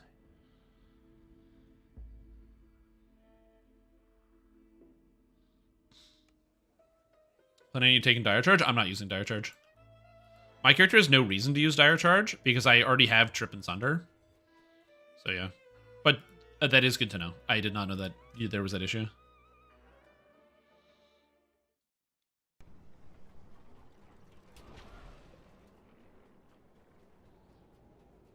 Any point in being a solo R10 versus R3? There's no point to soloing R10s, other than for the fact that you can do it. Like, it's just like you want to do it because it's hard to do and you want to try to do it. Which is a point. Like, you know, doing something because it's challenging and trying to challenge yourself in the video games you play, that's, like, that has its own point. That's, people do all sorts of challenge runs of different video games that they like. But yeah. Like, even doing R10s with 2 people is so much easier than doing it solo. R10s with 2 people is just, like, so much easier. It's like 100 times easier. And then with a full group, it's millions of times easier. And also kind of the way it's designed. Now, technically, according to Sanderson Games, they designed Reaper 10 to not be completable, which is funny considering where we are right now.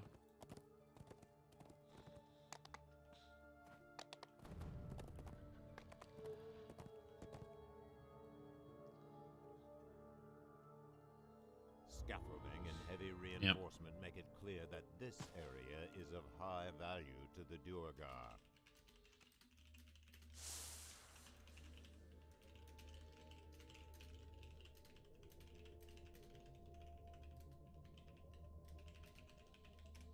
Yep.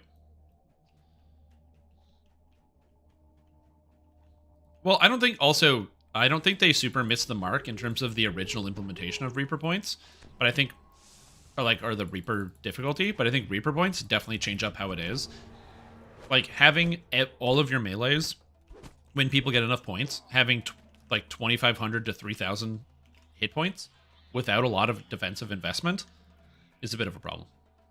Like, if you've ever tried to do Reaper, like try to do R10s without any Reaper points spent, it's dramatically harder because the extra hit points means you die in 1 or 2 hits to everything. And that changes the entire game mode, really.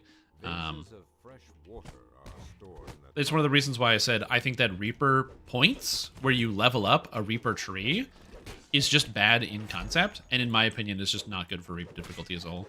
I think it makes the game mode worse.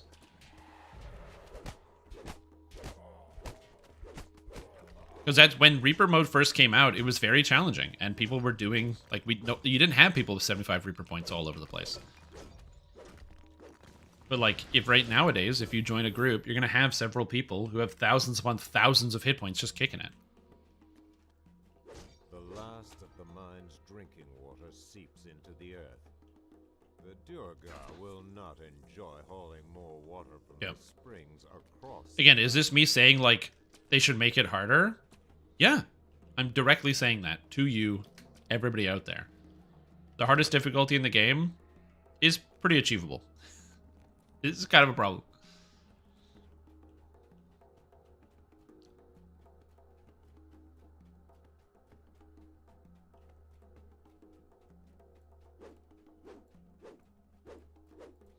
Yep. Days of 100 life range builds are long gone. Yeah, dude.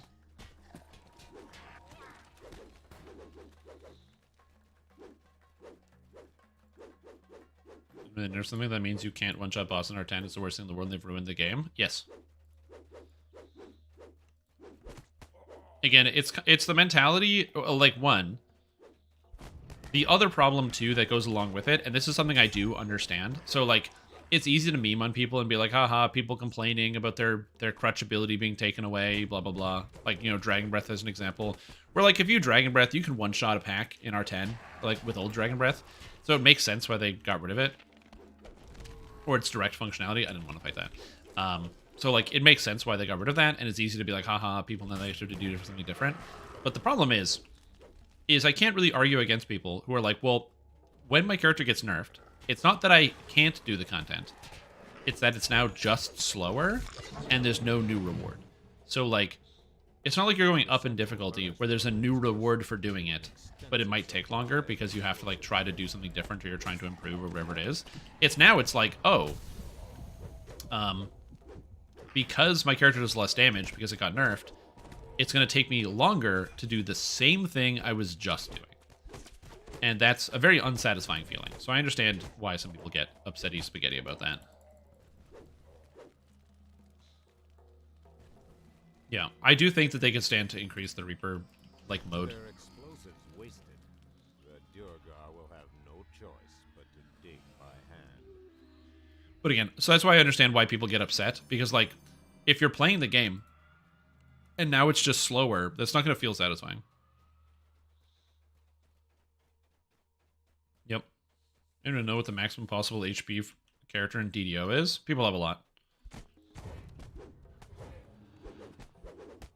I don't know what the maximum possible is, but your maximum effective, like a first life tank, will be anywhere from like 5 to 6,500.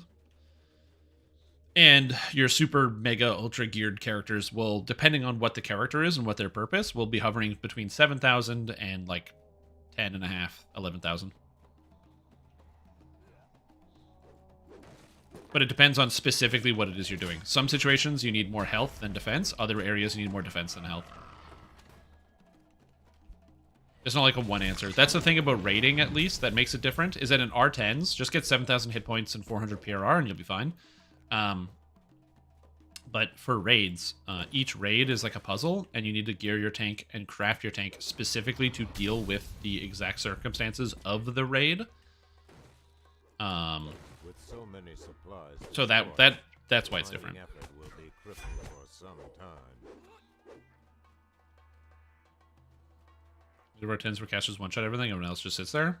Mm-hmm. That's how it used to be. Have you watched Mary's video testing the ED updates? No, I haven't.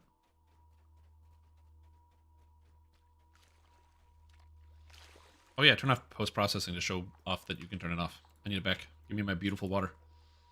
Where's my pretty water? Oh, pretty water.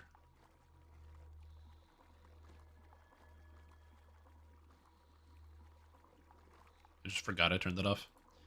Whoopsie!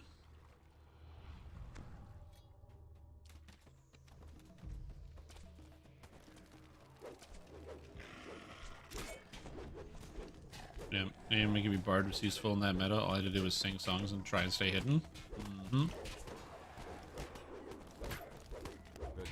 Bards have always been good for that exact purpose. Because you can just, like, camp your bard somewhere and buff people. Bards are always going to be good, generally. Oh, damn, I was trying to trip this guy. Dodge! Dodge!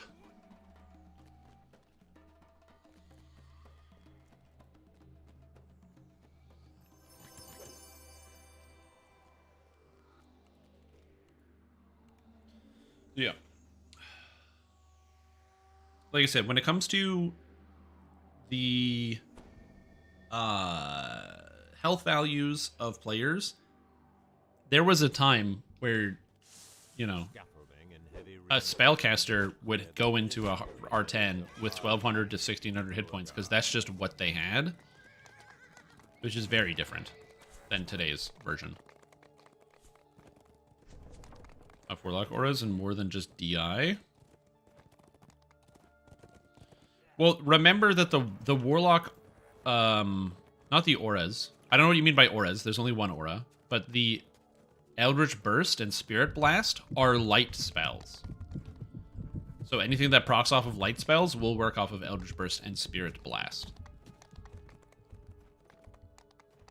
For anyone, you have a link to a build that's Archer with a splash of Rogue? Yeah, my most recent...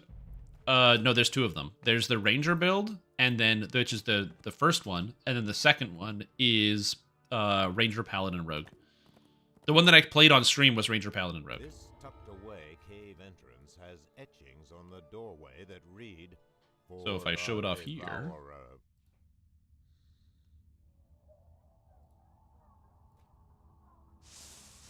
If I have my thing here, so, you know, bow good. Dude, this thumbnail was so fun to put together. I was like, I just need more Legolas. And then I put Legolas, then I put Legolas, I put Legolas up here. Get a little bit more in there. Oh, good. Anyway, the first one, free to play. Shrimptom's Acid Arrows. And it's, we got Ranger here, right? Cool. But then we scroll down. Not free to play. The Archer that I played in the video that is stronger. Ranger, Paladin, Rogue. Right here.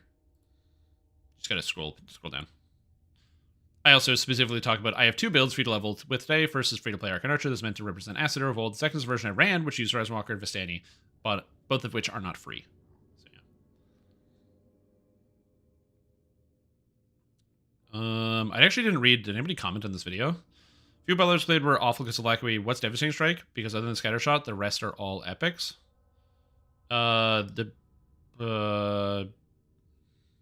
guy didn't read the patch notes or watch my video, so it doesn't matter. How many imbue dice does the second build have? I didn't do the math on it. I still can't take bow seriously with bow running animation, holding out like some sort of comedy prop. Dire Charge, 12 Swollen versus 16, plus all of this. Yeah, I agree. Thank you, Fisto. It'd be really cool if there were suggested gear at certain levels. Rolling range looks sick. Yeah, I don't usually do suggested gear at different levels because I just don't care. I just use what I find.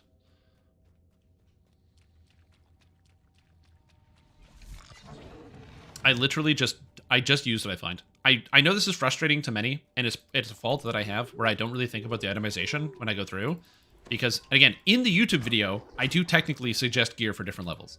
I just don't write it down because, one, it's a tedious process that takes fucking hundreds of years. Like, somebody is saying, hey, can you make like 7 gear sets and throw them into the build? Each gear set takes like 25 minutes. It already takes me like 7 to 10 hours to put together like a build video. I don't want to put in the extra like 4 hours to make more gear sets. Which is not on them, that's on me. Like, I could do better about that, but I don't want to. And then 2, also, just the way that I literally play the game is I just use whatever. There are many times where I just don't go to the bank and I just use the gear that I find while leveling. I don't care. And because I just don't enjoy gear farming. I just don't find gear farming fun.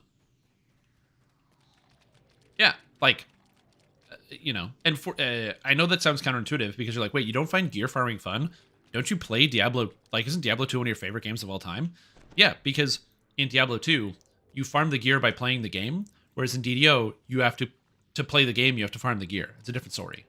Like, you know how you farm? If I'm playing D2R and I'm like, oh man, you know, it'd be like really cool getting like a Griffin's Eye. You know how I get Griffin's Eye? By playing the fucking game and fighting the monsters. That's it. There's no trickety trick. There's not like I have to kill one boss or doing. I just keep fighting monsters and eventually I will get one. It's very dissatisfying from the sense of it takes a long time of just doing the same thing, hoping for a different outcome. But the gameplay loop is doing the content, which gets you the things, whereas in DDO, you have to do things that are not directly the content you want to then go do something else. I don't mind you not giving the leveling gear. Just always give a relatively good endgame gear setup. Show us the direction to go in generally. A decent DDO player can take over and fill in blanks so long as we have a good direction to go in. Yeah, I didn't put a gear set also because I have no idea how to gear ranged characters. And whenever I start putting gear sets together, I also find it really annoying, all of the fucking loser degenerates that sit in that go on there and go like, dude, where's all the raid gear? You didn't include any raid items? This gear set sucks. And I'm like, dude, that's because most people don't want to do raids. 1% of the player base wants to do it. It's always a lose-lose. It just gets on my nerves. It's like, I get it. I know people want to see the gear sets with the raid gear because the raid gear is obviously really good, but like, the 99% of the people don't even care.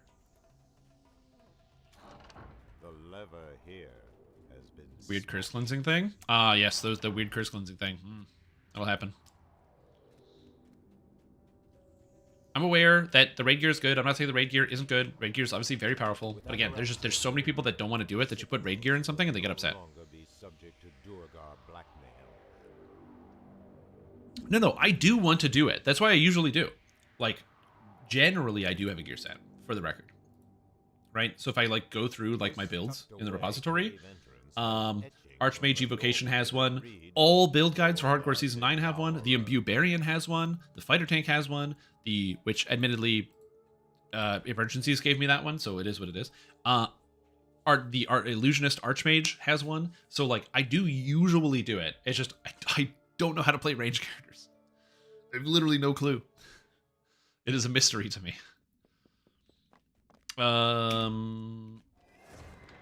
Hiding in plain sight.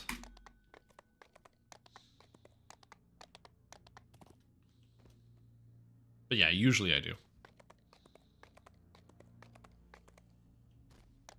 I just don't know how to play range character. And I was also thinking, because there was discussion in my Discord about what gear set to use.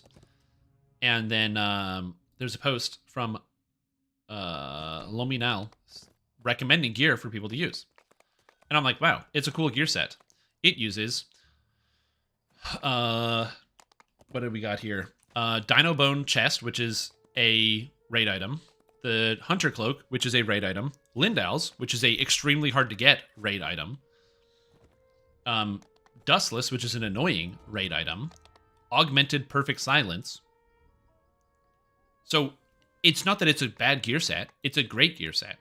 It'll just take you 9 months to a year to get.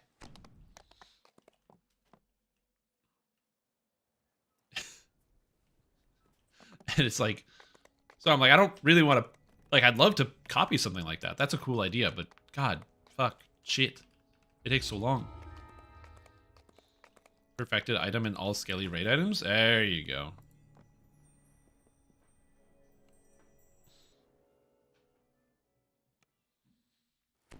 Yeah. If you're set, yeah, it's ludicrous gear. It's just yours. You hear furtive whispering from the Overshot. far end of the well. Inequality. I mean, but that's in the video too. Boot tracks lead to this Like a chunk of my video stop is I go over what gear you should be using during the level up process. What are the main priority stats? And if I want to funnel people to actually watch my YouTube videos because I get ad revenue from that. It's literally just your build.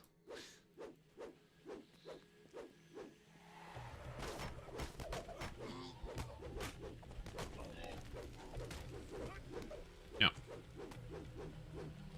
Oh, the sentry, get him. Get this guy. Get this guy out of here. Whee. Oh, smash. So, like, you're definitely right in terms of, like, I could write down the stats, but it's in the video. So what if you watch the video to find out? Mm-hmm.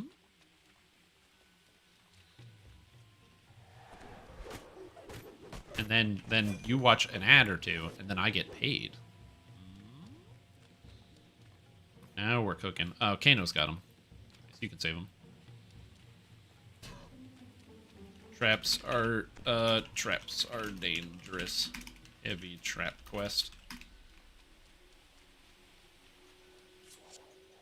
It's a heavy trap quest. Ow! Supposed to be without playing it. with the blockade. Well, yeah, you in hardcore season was it 7 or 8 or whatever. You were doing R10 or R4s, so I assume it's good. I don't need to check. I already saw it in action. Battle from up ahead.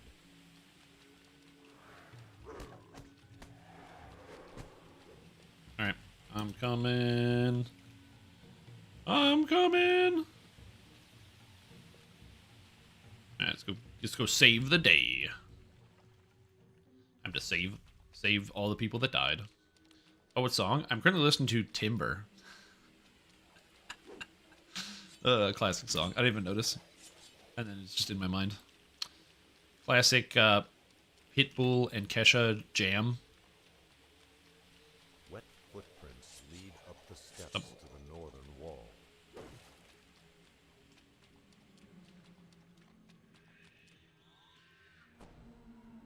There we go. There's Skellies and did well, and by well, I mean Stream hit me with Divine Intervention and cooldown, so I was only dead half the time. Yeah, exactly. EI. But yes, that's the hard part. Is that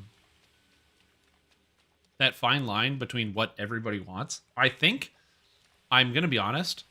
So in my most recent build video or like build thread, I use a very specific word. Okay. So I'm gonna read it to you. I said, you know, I am the Strimtom, and I bring you a build revamp of an oldie but a goldie, the Strimtom's Acid Arrow.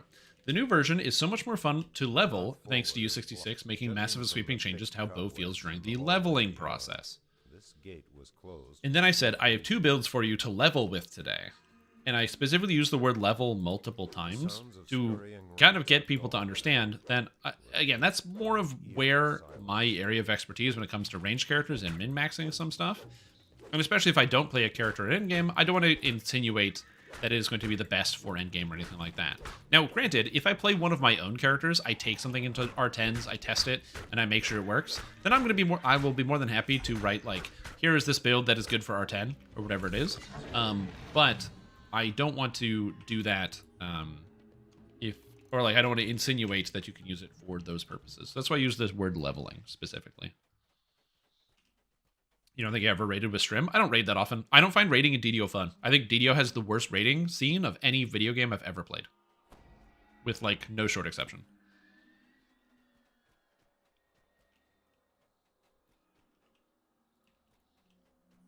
That's why I don't really raid in DDO. I think raiding is not fun. Entirely.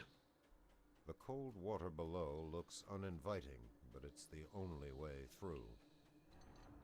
So yeah.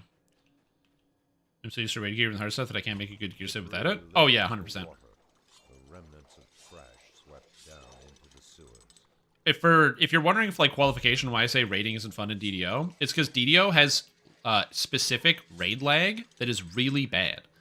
The DDO raid lag is insanely bad, and I just don't like dealing with it.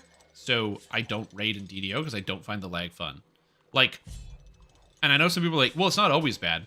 It's oftentimes very bad.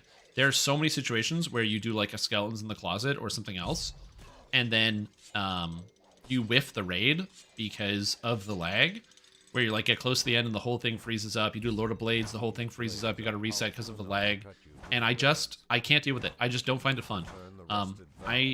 I will reset and wipe all day if there's just somebody in my raiding group that sucks. If they suck and their job is important and they just make a mistake every time and they screw up every time, I can get over that because it's like, at least we're trying. We're working together. They're not trying to be bad. They're trying to do their best. And you know what? If the person's supposed to do one thing at one time, we'll keep trying. We'll figure it out.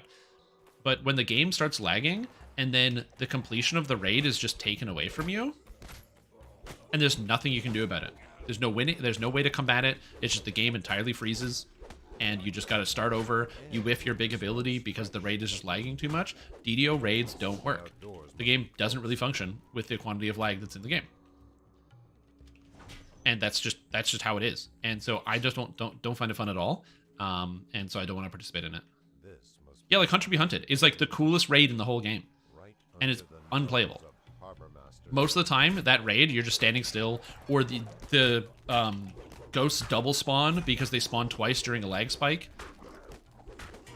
Like, that shit's so annoying. I'm gonna die? Maybe? Question mark? Can't heal. Oh well, good. So yeah, that is why I don't like raiding in DDO. I'll raid in anything else. I like LOTRO raiding, WoW raiding, Final Fantasy raiding. I'll do raids in any other game. I'll go play raids in Destiny too.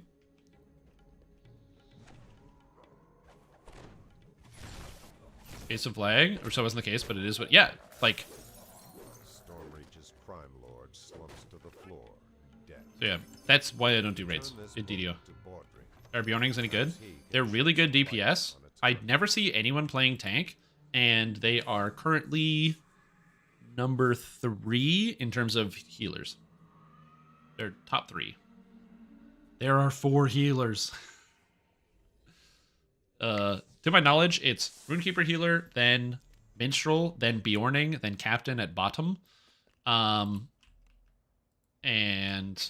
for tanks, I don't know if... I know that they can tank stuff. I don't know how good it is, but I've seen people use it for different raids and different circumstances. You can do it. And the DPS is really good. They buffed up the DPS by a lot, and Bjorning DPS is good. Let's do black and blue.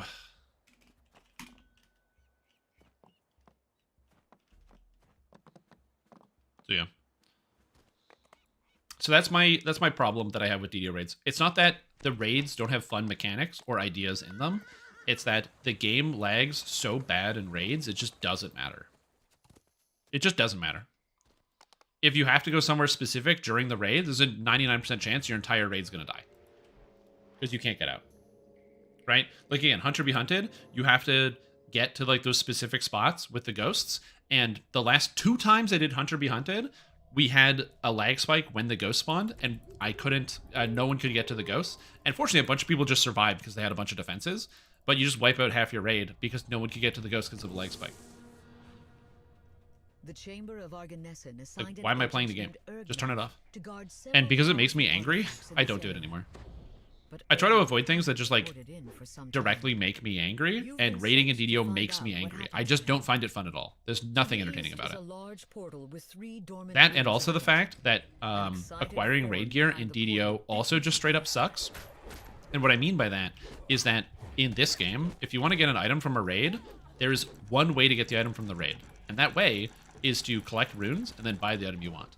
The odds that you actually loot a chest and get the item that you want out of a raid are like less than 2%. It's a waste of time. You just get the runes and buy the item. Because the drop rates are so low, because it's 33% on Elite, but Elite is so much harder than the other difficulties, so people just do hard mode and farm out the runes, and even with a 33% drop rate, every raid has like 20 items on the list, so 33%, then you have to do the 1 in 20, so even if you find the item, you're not going to get it, and you might be like, oh, or like even if you find a item, it's probably not going to be the one that you want, and then you're like, oh, okay, well, what if, somebody passes the item to you?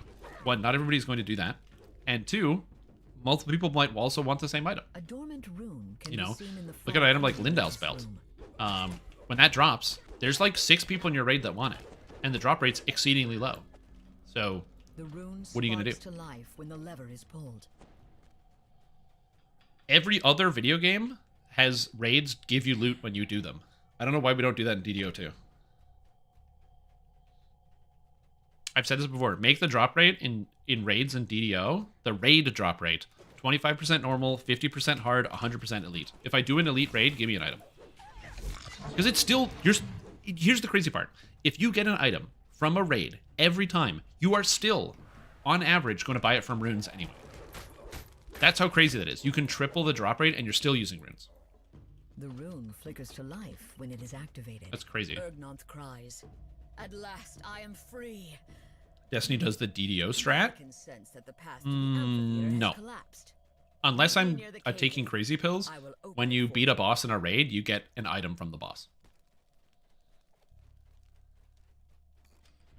The far end of this chamber seems to be sealed by a solid wall of stone. I'm like 99% sure that when you beat a boss, you get an item. Like, yeah, because the last raid I did was Deepstone Crypt, and I got an item from each boss. The ground rumbles and rocks shatter as I'm pretty sure you get an item Ergnonth from every clears boss. the way. The crumbling stones of this ruined Oh, named loot to amphitheater exotics? are now the Oh, site yeah, of sure. ritual But that's conducted. a separate, very specific to the game problem.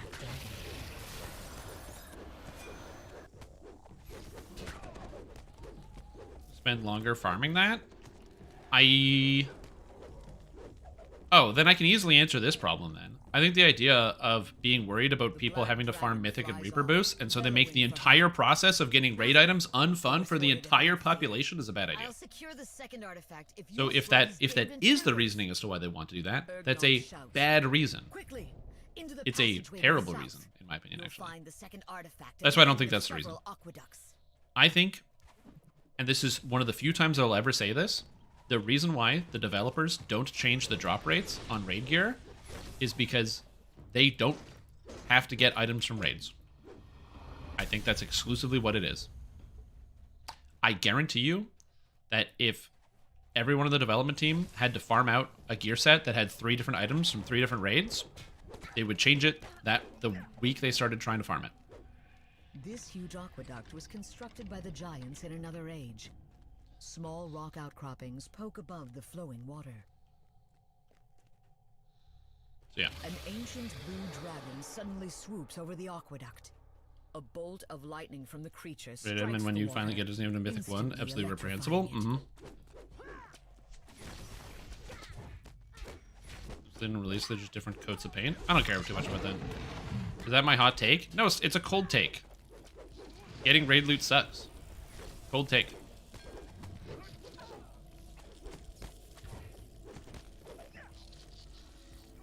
The door opens, offering refuge. Yeah, but the from problem is completely different with the exotics. Because an exotic item, there's one exotic from the raid and the drop rate is really low.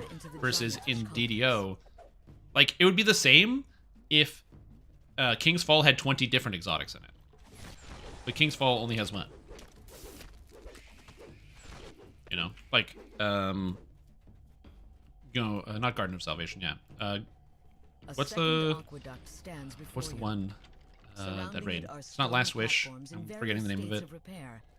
The latest one with Nezarec. I can't remember the name of it. But like, if you want to get conditional finality, there's only 1 item. It's not like you do the raid and then, like, imagine it's the same. It's a different problem. Imagine if you did the raid, right?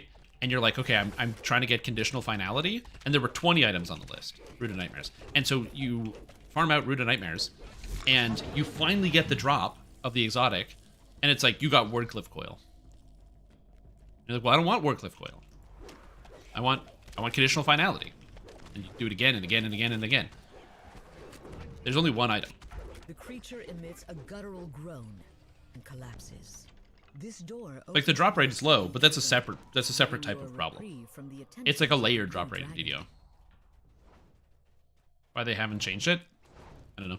Also, another thing that's important is like stuff like that, like its priority is also another big thing. Sentient Games does not have like a big company, and so they have to prioritize certain things. And so I can also understand why loot reorganization might not be like top of the priority list, because they're probably doing other stuff.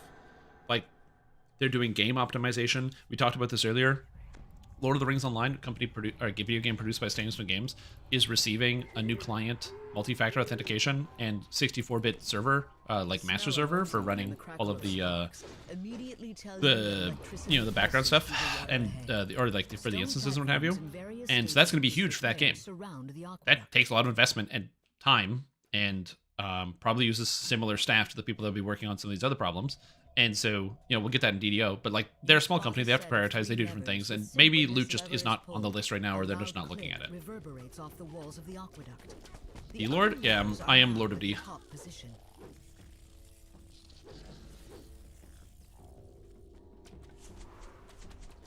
Also, I have to start running Root of Nightmares, because I do want to get conditional finality. Because it's a very, very cool looking shotgun.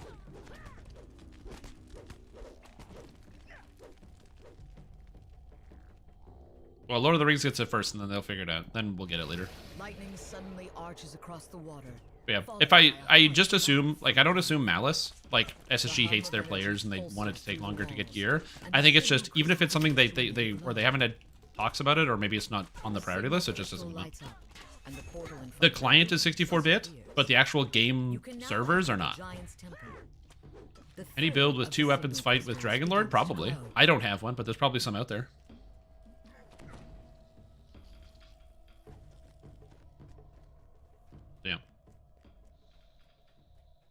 Yeah, I gotta do some more Root of Nightmares. The problem is the last 2 times I did Root of Nightmares. Actually, the last time I did Root of Nightmares, it was really smooth and really easy. I just joined some guild who was running it, and we just smashed it out. But the 2 times before that, oh my god, they had like some guy in their clan who they wanted to like carry through the instance. And they kept, this guy just like didn't understand raid mechanics, and so they kept trying to explain it to him, be like, no, dude, you gotta shoot this, okay? You jump over here, and you gotta do this, and it was just so funny watching. It was funny at first, but then after, like, it was like a 2.5-hour Root of Nightmares, because this guy, like, they kept giving him jobs, and I was like, what are you doing? Why do you and they're like, yeah, we're just trying to get this guy to learn. I'm like, yeah, he doesn't learn. Leave him be. Leave him in the abyss. It's fine. SSG also said the main reason they haven't touched loot stuff yet is they believe it stops burnout. No, that's a different thing. The imposing form of an ancient that's ransack. Dragon flies away, leaving that's ransack. Dragon behind. My master has a you can post links in chat until it becomes a problem. That's my policy on links in chat. Somebody's gonna ruin it for everybody. I don't know who it is, but somebody will. Yeah, that's my policy. Links are fine until somebody ruins it for everybody. Strikes the water below, causing electricity to course through it. That, and also general like etiquette rules, like don't post links to things you're not allowed to post, like you're not allowed to see on Twitch. Don't post adult content in my chat. Don't have your first message be, hey guys, come watch my stream on this other channel. Those things will get you in trouble. I did ban somebody. I banned Dom. Some of you might know Apocalypse Dom. He was on season, I think it was either 4 or 5. He got Reaper Wings from getting like all the Reaper points. He was one of the first people. He was the first person to get Reaper Wings on hardcore. Very impressive play. Very, very cool. And he was banned in my chat. And he sent me a message, be like, can you unban me, maybe? And he asked for an unban request. Because the reason why I banned him is his first ever message in chat was, hey guys, you should check out my channel. So I banned him. Anyway, he didn't do it again, so I unbanned him. It's an understandable mistake, but I don't know what you would expect. Yeah. I don't know what that link is. I'm also nervous about things that don't link to what they're actually... yeah, so I should probably ban tinyURL. Because anything with link shortener, I just don't like. So I'm just going to clear that just in case. It could be fine, but we're just going to get rid of that, just in case. With a shortened link, I don't trust it.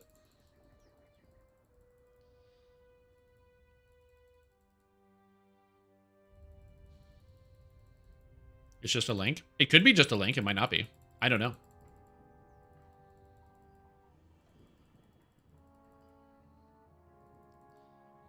It's because I have a program that analyzes links. So if somebody posts a YouTube video or posts something, I can, or like a link to anywhere, I can see it, but it can't analyze tinyURL.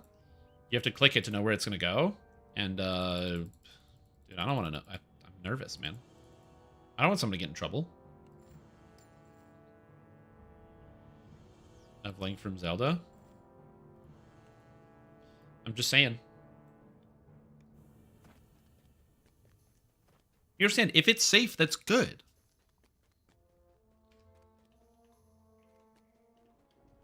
If it's safe, that's totally good. If it's not safe, I'm not going to take that risk. No, they're not his favorite. I like doing reviews. I'm just sometimes busy doing other stuff.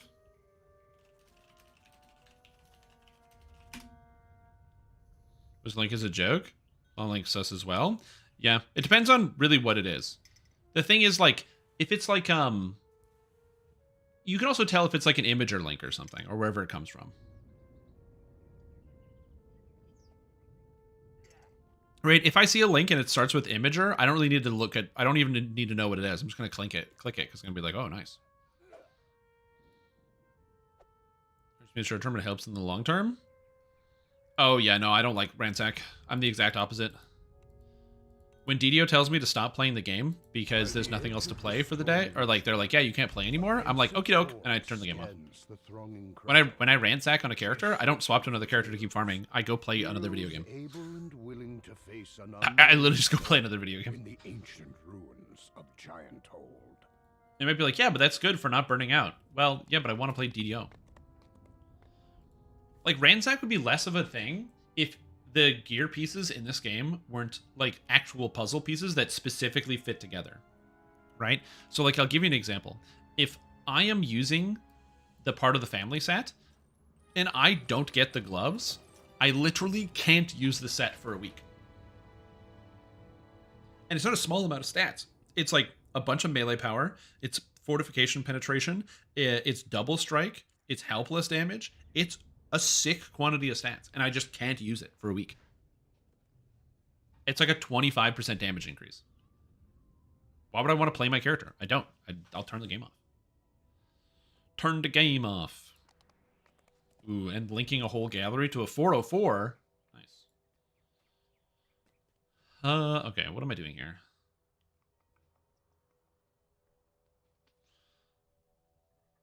I'm gonna go damage here. I'm gonna grab this bad boy. Paint touch. Cool cut. Yeah, let's grab cool cut. Let's see how it goes. Because I haven't used cool cut. It does 3d6s of damage, man.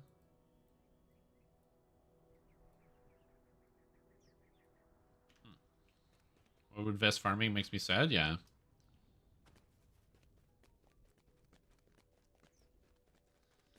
You're immediately? Yeah. Also, you don't have to agree with me. Like, and it's perfectly okay if you're like, no, Stream Tom, I don't agree with your take. That's also fine. Please be aware. Like, the problems that I have with loot are because I'm a content creator who wants to make something for a video. So for me, if there's no ransack, it means that if I need to get an item for a build, I can just keep playing until I get that item and then I can make the build video. But if I want to make a build video, and it's the reason why I oftentimes don't make videos for like endgame, is because there's an inconsistency in farming gear. If I say I want to take Dragonlord up to the top and I wanted to use I don't know, a gear set that I don't have already, like the strength gear set from Isle of Dread. It's not good, I know that, but like, let's say I wanted to use it for whatever reason, the the strength set. If I whiff on one of those items, I literally can't use that gear set, which means I can't take the character into hard endgame content because it's not a good representation of what it is. And I have to wait a week. And that bit of that little mental block right there just makes me not do it at all. So if you're wondering why I don't take characters into endgame all the time, that's why. It's because farming gear is physically painful. So, yeah. Long ass quests like Vecna and Leash quests, they never drop. Yeah. What's the dog one? For the belt? Everybody wants a belt. Ugh. I wouldn't hate that quest that much if it wasn't so long. And it had the belt. Bark and Blade. Yeah. Yeah. The problem is because of the way the game is designed with the set pieces, where the sets are like really, really rigid, it creates a bit of a problem. Quest received. It'd be cool if there was like some set crafting system where you could craft the slot instead. That would be more interesting, but I don't know. Again, I don't hate DDO's gear system, just the gear acquisition that's annoying. But you know what else is annoying? That's right, the end of the live stream. Hey guys, I am ending my stream a little early today because I have some more things I have to do. It's been a wacky week for me so far. But we'll be back tomorrow with some more Dungeons & Dragons Online content. Dragonlord build out very soon. I want to get that out to you so you'll have something to play if you haven't tried Dragonlord yet. If you still need something to do, I posted an Archer build recently, actually 2 of them, to get you into doing Area of Effect archery stuff, which is a lot of fun. And additionally, tomorrow, special update. We'll be doing Dungeons & Dragons Online, Dragonlord, and all that during the day. But in the evening time, I will be showcasing the new raid releasing in the Lord of the Rings Online. So if that is at all interesting to you, you'll be able to see some of that tomorrow night on this channel here. So I'll be showcasing the new raid and all of its mechanics. Hopefully it is fun for you guys. So again, thank you all for watching. Hope you had a good time. If you need more content, youtube.com/StrimTom, or do something, I don't know, maybe go outside. It's a beautiful day if you live where I live. So that's also a good option. You can always go hang out there. But yeah, we will be back soon. And I'm going to do something I almost never get to do, which is we're going to raid Brackart, because Brackart raids me all the time. And it's not letting me raid. Oh, they changed the raid menu. It looks so different now. That's cool. Start raid. There we go. I never get to raid him, so he's not even going to see. I can already see the chat. Bro, they changed it. This is crazy. The menu is so different now. Holy mackerel. -10? Yeah, it's +10 here. It's crazy. All right, thanks. See you later. And go be nice to Brackart. He's doing words on stream? What the hell is this?